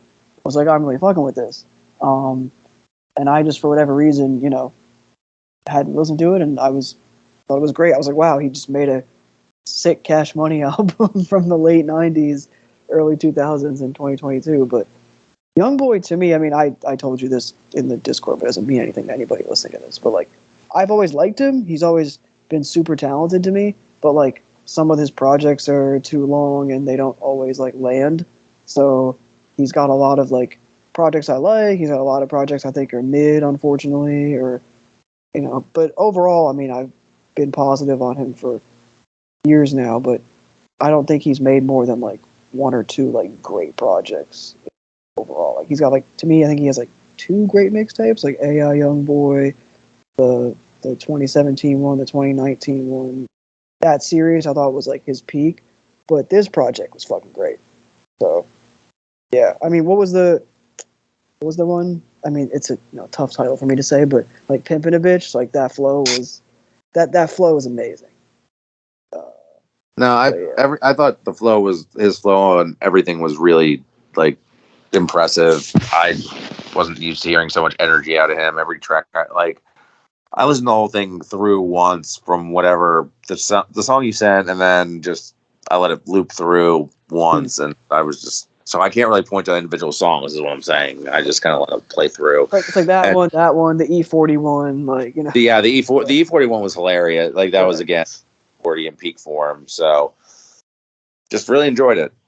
Like I wouldn't say like I was only one listen, so I can't really say with any confidence it would be on my best of the year list or anything. But it was a nice, really pleasant surprise, and I'll be checking for him more in the future. So yeah, I mean he puts out a lot of music, so it kind of depends on the tape for me. But I don't know if all of it's like throwback Cash Money like that, but that was really no. Fun. I mean he's had. I mean it's funny I mentioned the AI Youngboy series because on the 2 installments of that, the second one especially, he had some throwback type songs on there where he really and I think years ago I had sent it in the chat and you were like, oh, this is good, he sounds like Wayne, which they were kind of like Wayne type songs, but that was like 3+ years ago at this point. But yeah, when he's in this lane of doing the Cash Money worship type thing, he's fantastic. And my overall thought on Youngboy in general is he's so talented that when he puts a great song together, like but some of the projects don't always hold up for me. Yeah. Happy you liked it. Sorry, I'm just looking at the cover art for the Lil B Afro Beat album, and I have seen it. Also, it's under a 3 on RYM, which I think is appalling. I'm gonna fix that. Oh yeah, well, classic RYM ratings. You know what you said? Well, why is the task force not? The task force is standing down right now. The task force said, I was actually never mind. I'm not gonna make that joke. Maybe the task force. It's early. Give them time. I was gonna say the task force is standing down like the Falls Hate Police. I mean, you wouldn't be wrong. I would agree with you wholeheartedly, but does the joke really need to be made? I'm not bringing it up. That gave me enough pain earlier this year. I was saying, in terms of funny cover arts, while you were on the subject, have you seen the? I don't know who. It's definitely been posted in the Discord, but like the Family Guy themed cover art for that Duwap Kaine. Oh yeah, Epic mixtape, or whatever. It's like. He's got Brian over there. He's got Lois is all over him while he's got the fucking. Oh wait, that's not the Epic. Is it the Epic Peter cover art or no? I have to look it up to make sure I have that. Peter is in the cover, but it's just called Family Guy, and it's just him. Oh no, this is that. Oh yeah, this is not the one I was thinking of, but it was before. Yeah, he's got Sad Boy Peter. Yeah, he's got he stole Lois. And and then. Definitely like a genre of like fat. There's also a album called Epic Peter, I believe. That I'm gonna look that up. Even better. There's no better radio than just listening. looking up album covers. Well, I mean, on the subject, while you're looking that up, I will say that I'm looking up Epic Peter. Epic Peter, yeah. The search history is going to be crazy. And I didn't even succeed in finding Epic Peter. Oh my gosh! They're like, Google's like, "Are you sure that's what you wanted to look up?" Being like, you're giving me nothing. You're giving me nothing. I was gonna say that even though I just did joke about the cover, the Duwap Kaine tape is very good, and he had 3 tapes that I really liked this year. So, as usual, an artist that puts out a number of projects each year and continues to be very consistent and influential in the underground, underground legend at this point. I enjoy every time like a song of his gets like moderate traction, like in some weird circle on TikTok, because good for him if he gets those streams. But he's never going to be like anywhere close to like a mainstream artist, which is cool, which is fine, nothing wrong with that. But yeah, so shout out to Duwap Kaine. In a similar vein, Tisa Korean, first round pick. I know I mentioned at the mid-year, has some of the funniest sports references in any hip-hop album all year. There's like, they do little like draft skits inspired by like the NBA or NFL draft before some of the songs. It's very funny. They're like, oh, I don't know. Look at this prospect. He's from it's like they basically they get the goofy ass commentary down so pat. So shout out to Tisa Korean. Very unique presence and a really fun album. So yeah, first round pick. Yeah, I think Wyatt fucks with that album heavy. I'm not entirely sure, but I feel like I heard him mention that before. I was trying to think of, because one of the stories of the year has been old basketball references, and I was trying to think of. I've heard some good ones recently. There was a good one on the Gibbs album, and I guess we could talk about the Gibbs album. But there were a lot of sports references on the Gibbs album. It was which overall was a solid album that I have not come back to too much, but which is unusual for him. But I thought it was a good album. I think it's fair to say it was a disappointment. Yeah.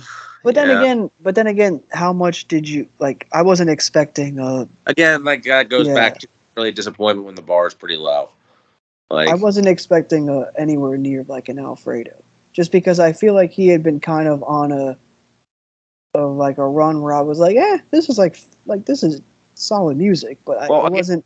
Back to the whole thing about, well, I mean, first of all, the thing about disappointments, I'm being called a disappointment when you didn't have the bar was so low, and also about weird rollouts, and the rollout was like for another out, like he was rolling. It took like 2 years for forever, and then all of a sudden it was just like, now I'm doing this now, and there was stuff about that album that, like, the concept was stupid, but whatever. Rap albums have had stupid concepts forever. I didn't need to hear from fucking Joe Rogan. No, absolutely no. I was actually shocked when I heard it, just because that's not what I expected to hear. I was like, wait a minute, that was in the right album. Also, I just thought a lot of the skits I didn't like.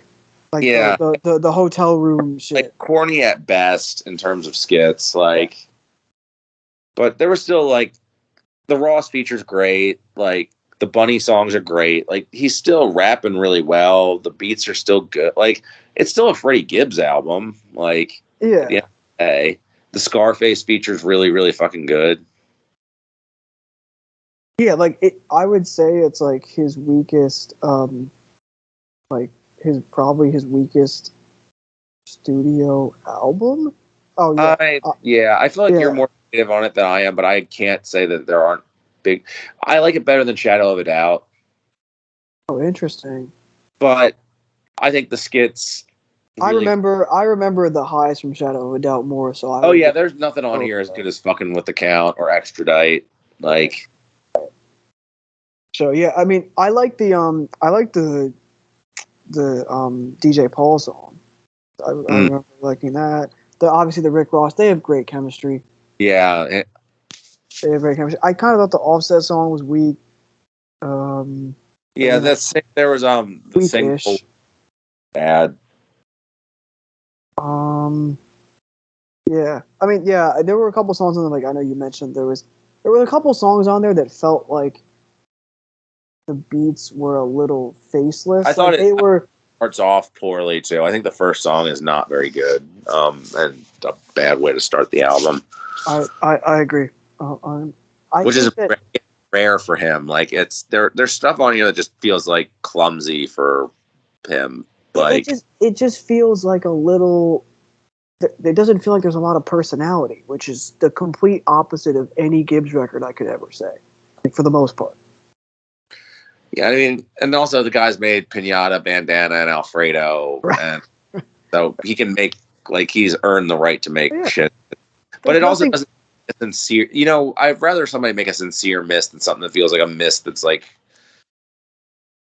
I don't know. I don't want to say again algorithm music because I don't feel like it is like. No, I'm feeling I'm being harsh on it, but I would still give it like a a 7. Yeah, no, like it's you know what I mean. It's not like obviously it's not bad music. Right, but it's like a 7. It's a decent 7. There's stuff on it that works and there's stuff on it that doesn't. But I think that again the skits leave a really sour taste, and the stuff that doesn't work just really doesn't work. Was this his major label debut, or was he on a major before that? I think that the Paper Record, I think Legend said it was his major label debut, but the Woodward and Bernstein of arts.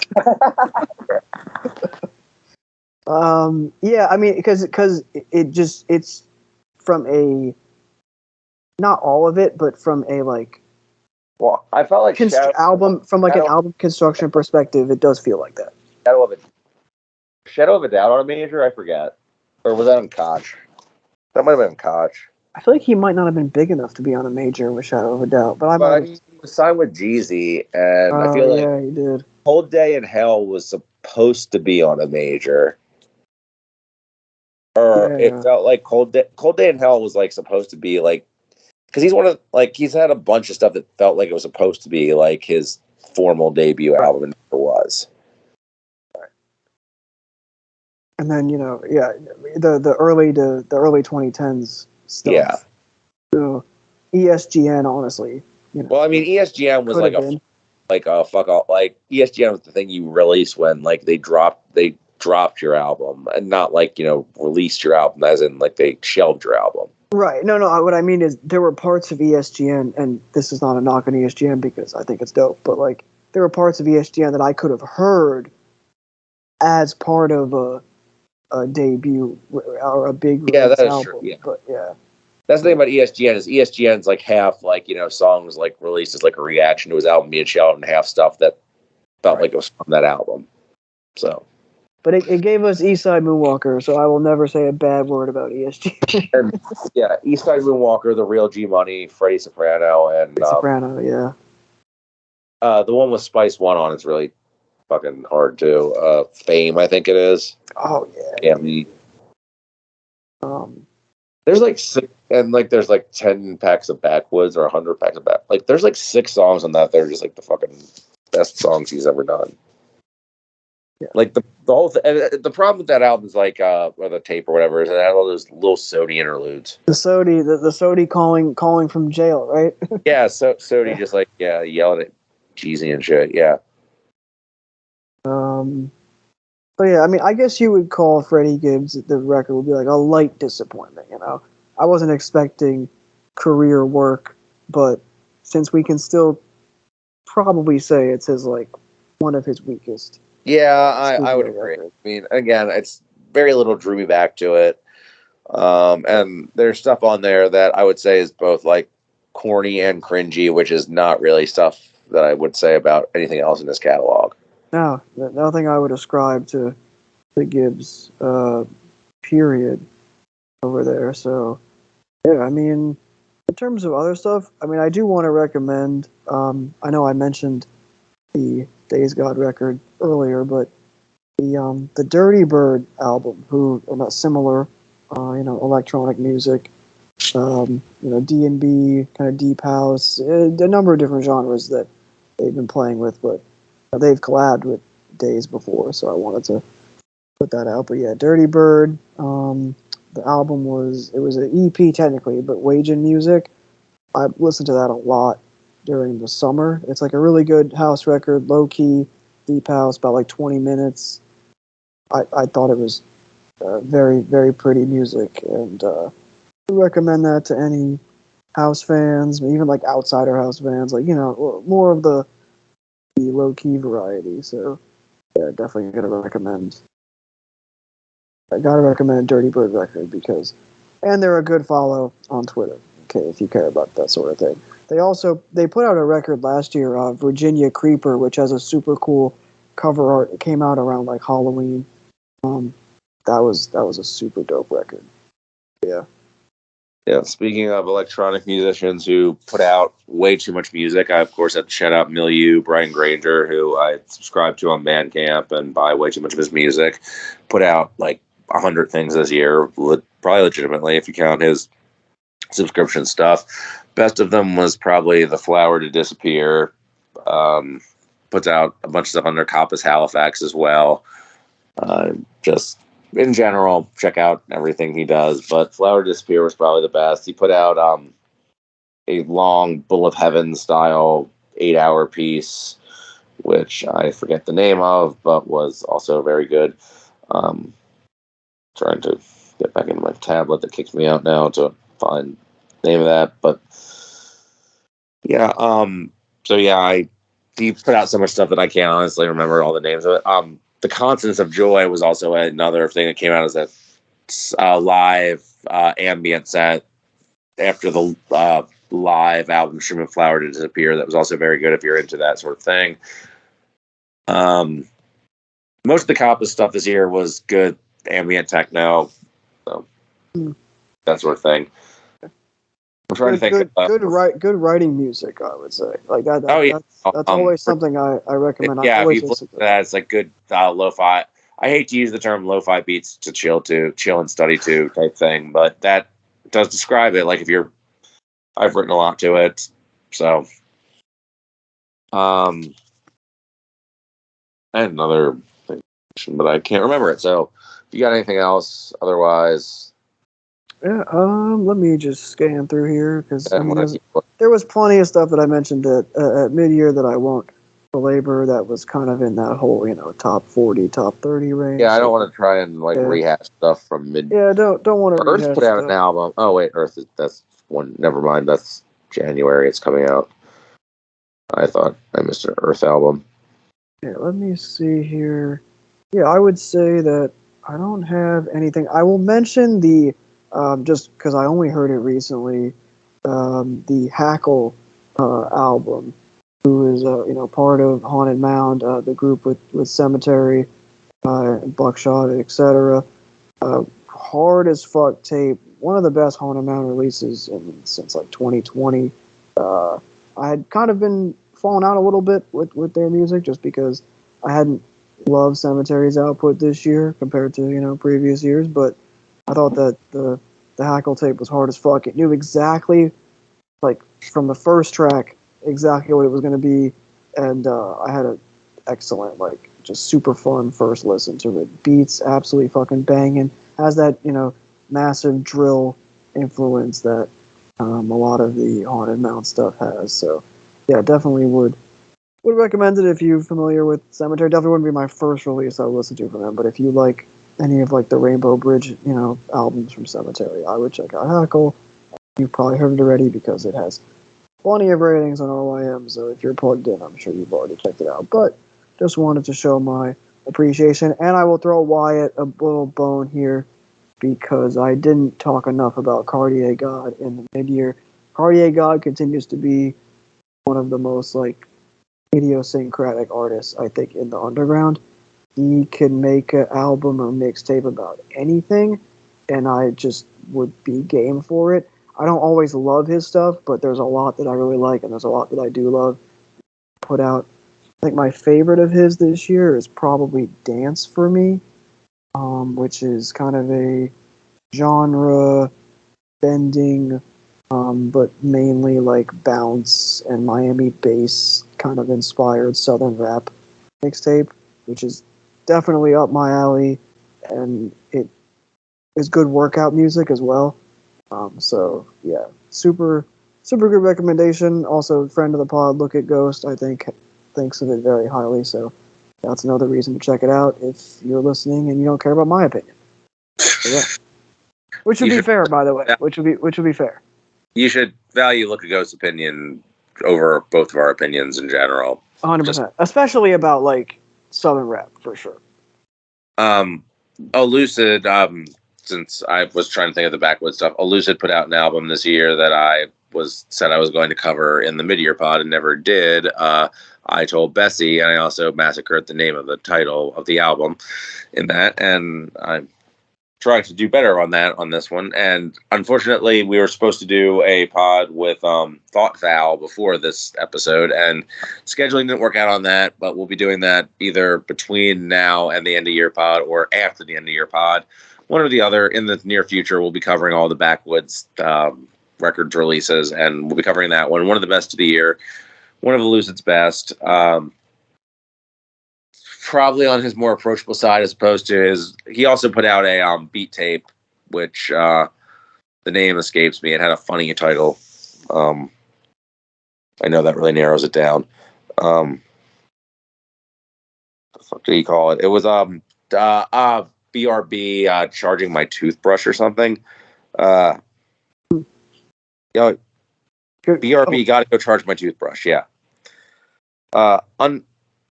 Friends have it under a 3. That's weird. And also has a funny title. Funny cover art. Sophia has it at 3.5. Shout out to Sophia. Say something about I will say something nice about Sophia now. She caught us straight earlier, but she's back. She caught us straight earlier. She has an excellent review of this one. She does a great job covering a Lucid, which nobody else is doing, including me, because I mispronounced the man's album on the last episode we covered this. But yeah, I told Bessie, outstanding album, really like personal content balanced with more usual aggressive Armin style battle rapping. So if you like that type of... I derailed on that one. But yeah, he also put out the good beat tape too. So Lucid, I'm sorry, I got really congested. Lucid, I mean, Lucid, even though some people might want to remove him from certain albums. Yeah, apparently he's so offensive that they are trying to cancel him from Arm & Hammer albums. I forget if that was not Sports. Also a highlight of the year, Sports Dude was canceled from RYM. Everywhere. W in the chat, I fear. Yeah. Wow, that actually... We support Sports Dude erasure in this case. Right, and as a sports dude myself, I do condone the Sports Dude or the eraser of user Sports Dude. But yeah, the Elusive beat tape is... He kind of balanced it out by putting out a weird one with a more accessible one, and Arm & Hammer themselves put out a compilation white label, which... we did cover a bit on the mid-year as well. So, and we will be covering more on the Backwoods episode, which will be happening eventually. So I don't want to belabor any of this stuff. I feel like we've kind of prattled on enough. So maybe hit what your number 11 would be, unless you have anything else you maybe want to cover for. No, I mean, I think we did a pretty good job. Like I said, a lot of stuff that I would talk about was already mid-year, so I don't need to regurgitate my points on that. I would say that in terms of a thing I would just briefly touch on for, 30 seconds before I do my 11, 2 things. Thing number 1, Pink Pantheress put out an EP, 3 singles that were already dropped. All the singles are fire. I think she's going to have a major hit in 2023. I'm super stoked for her career because she makes great music, accessible music. And the songs are usually very short, and I don't really have anything bad to say about any of her music so far. So looking forward to it. And Shed Theory, I talked about this with Ben, aka Created by Rejection, on the While We Were Away episode, a couple episodes back. But we talked about how much we liked Shed Theory and that whole kind of like ambient plug, dream plug wave that emerged this year into the underground consciousness. Shout out to Santorce, been on a previous episode, obviously, is the list extraordinaire in the underground, one of them, and he put out a great list with a lot of different editions. So you can go check out, his page, check out that list if you're looking to get into that way. But yeah, Shed Theory, the Nod Theory record, I thought was great and was inside my top like 25 or so. So yeah, I guess I could do my 11. Unless you want to go first, but I'm good to go. No, go ahead. So my 11 is actually so it's actually a artist that is going to be in my top 10 with another project. So I will not talk about Glock 40 Spas yet, but my 11 would have been the Don't Get Took Off 3 mixtape. What I will substitute it for in this case is the Surf Gang record, At Least We Tried. And I will mourn Surf Gang's breakup because they have made just the whole collective, individually and collectively, has made some of my favorite music of the last like 3 years. And very sad that, breakups happen. It was a big collective and they've splintered off, but they left us with this album and aptly titled At Least We Tried, and they did try, and they gave us a great album to leave in their wake. The main producers are all there. Evil Gianni, who just had a Earl record, an Earl single with him, which was fucking fire. One of my favorite songs of the year. It just came out. He had that. All the guys on the project. I mean, Polo Perks, Mo Beretta, Real Young Phil, 1600J, just classic Surf Gang sound. Hardy Boys is a good as fuck beat. LA Freestyle, one of my favorite songs from them.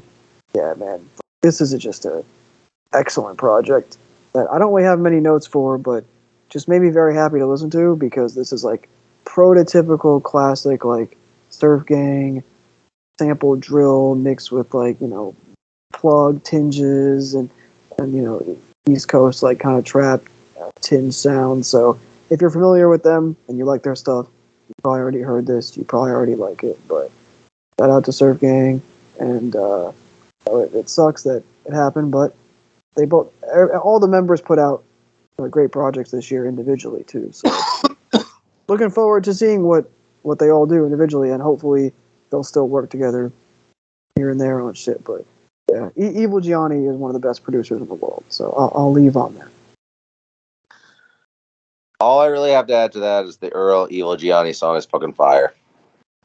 It's so good, dude. And they added it back to RYM again. Good. I fucking rate good. I'm glad. It's so good. I need to listen to more Surf Gang. Like I absolutely do because I remember you liked Punko's Drill last year. Yeah, I actually liked that a lot, and they have plenty of stuff that sounds in that vein. I could shoot you some links, but yeah, definitely, yeah. So I wish I had more to add to that. You make it sound really good. My number 11 is Billy Woods and Messiah Music Church, which we kind of alluded to before. There was going to be more Billy talk. Of course, it would be because pretty much the official rapper of this podcast. So Ethiopia is going to show up in the top 10. That's also going to be no surprise. But this is different. I feel like this one's more immediate. This has more in common with like his more personal I would classify Ethiopes as a project that's like more cinematic, and this is more literary. Like I would say that like most of the Armin projects are more cinematic, and then stuff like Today I Wrote Nothing, obviously that's inspired by like the Neil Carm's short stories. Terror Management, I would say, Hiding Places.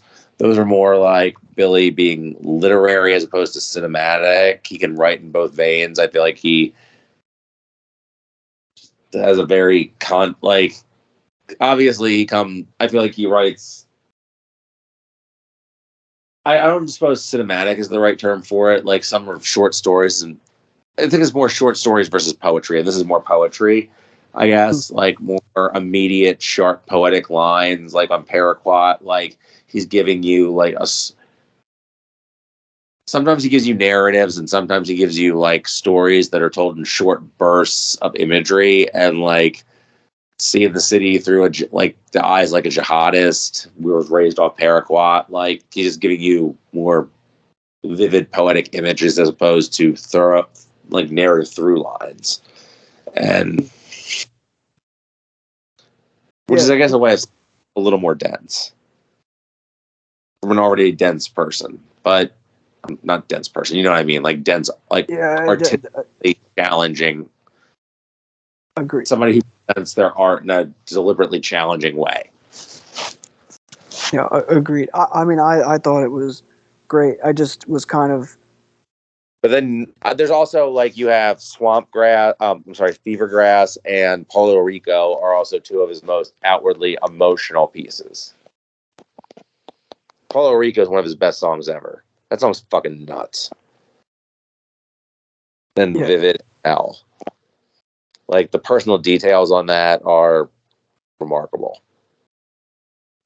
And he always makes the personal like tangible. I mean, that's the mark of any great writer. I feel like, especially in rap music. I fucking love the last track, Magdalene, right? That's what it's called. Yeah, Magdalene. Which there is a I believe a demo of that on White Label. Which I kind of feel like the way Backwoods set up their whole campaign this year was deliberate, building to. Like you have like the fans only White Label, then the Elucid album, the Shrapnel album, which was kind of a side track, and also like a collaboration with Wrecking Crew, and then because like there are tracks on White Label that show up on the Elucid album and on here in more finished forms. So that's like kind of giving a preview. And also I think something from that's on Ethiops too. So it was interesting that it chose to put that out. I think classical music is oh yeah, that's awesome. Is my that's favorite. another album from this year's the Akai solo album, which every time I see Akai solo, I just think of the Earl line now. Peace to Akai solos. Yeah. Which we'll definitely we'll get to that. Yeah, we'll get to that next. Yeah. But yeah, I love this album. But it's overshadowed by Ethiops, unfortunately. But I wanted to. And but how funny is that we can say that this great ass album is overshadowed? That's just how large Billy like his catalog looms. And I originally was going to just take this space to yell about Fantano's review, but I honestly I was going to have to look up in the chat what he said because it was either Aaron or Thoughtfoul who listened to it and then sent me the quotes from it, and then I watched it, and then I don't even have the energy to look it up now, unfortunately. This episode has gone on long enough. But just know that Anthony Fantano put out a review of this that was almost irresponsibly shitty and misread the album, and I feel like you do damage to fucking artists that you're supposed to be. I don't think any critic is supposed to be supporting an artist. That's a bad thing to say, but you're assessing their work, and if you're kind of misinterpreting, it's just I feel like it doesn't what the artist is communicating. Then or misread it. So just some of this, it's a really poor review, and I don't know. Obviously, it can skew perceptions, no matter what. Yeah. Anyone with an audience can skew perception. So I didn't even know anything about it until you told me, and I would have been livid. I shouldn't even have brought it up to begin with, but he calls it like a bunch of Arm & Hammer B-sides and stuff, which is just completely inaccurate and something that that vulnerable and personal for Billy. Well, whatever. So, but hey, that is what it is. Can't change it, and it's still a great record. And by the way, it will be vindicated as such because damn near everyone that I'm following on the site, they gave it a great review, or a great rating. So, the people are speaking.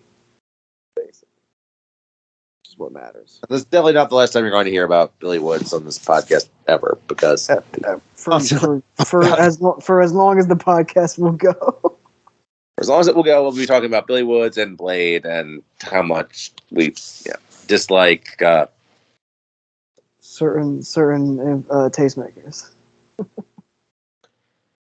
But thank you. I mean, sincerely, before we sign off, thank you to everybody for bearing with us for these, last few months of inconsistent episodes. Very inconsistent content. Yeah. We've had stuff that we thought we were going to do and fell through, and it's unfortunate. Really, it is. But appreciate you all for continuing to check in, regardless of what platform you're listening on. So. Yeah, regardless of what platform you listen to, but it's hard to keep a consistent schedule when you live off borrowed time, I suppose.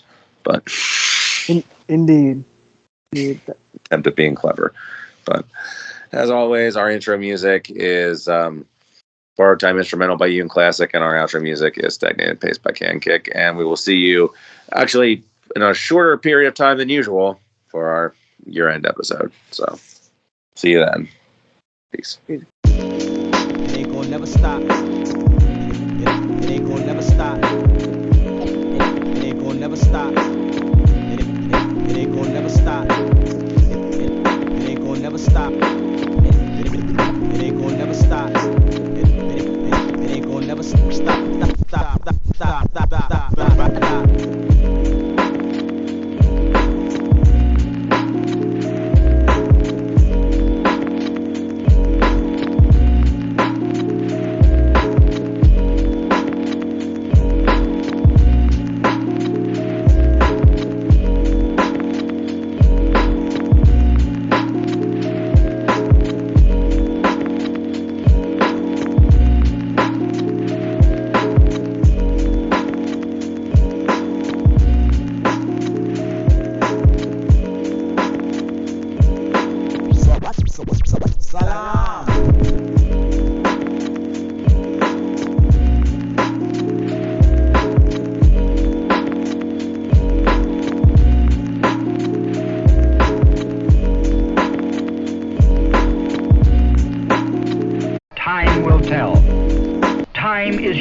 Of all time will dawn upon us.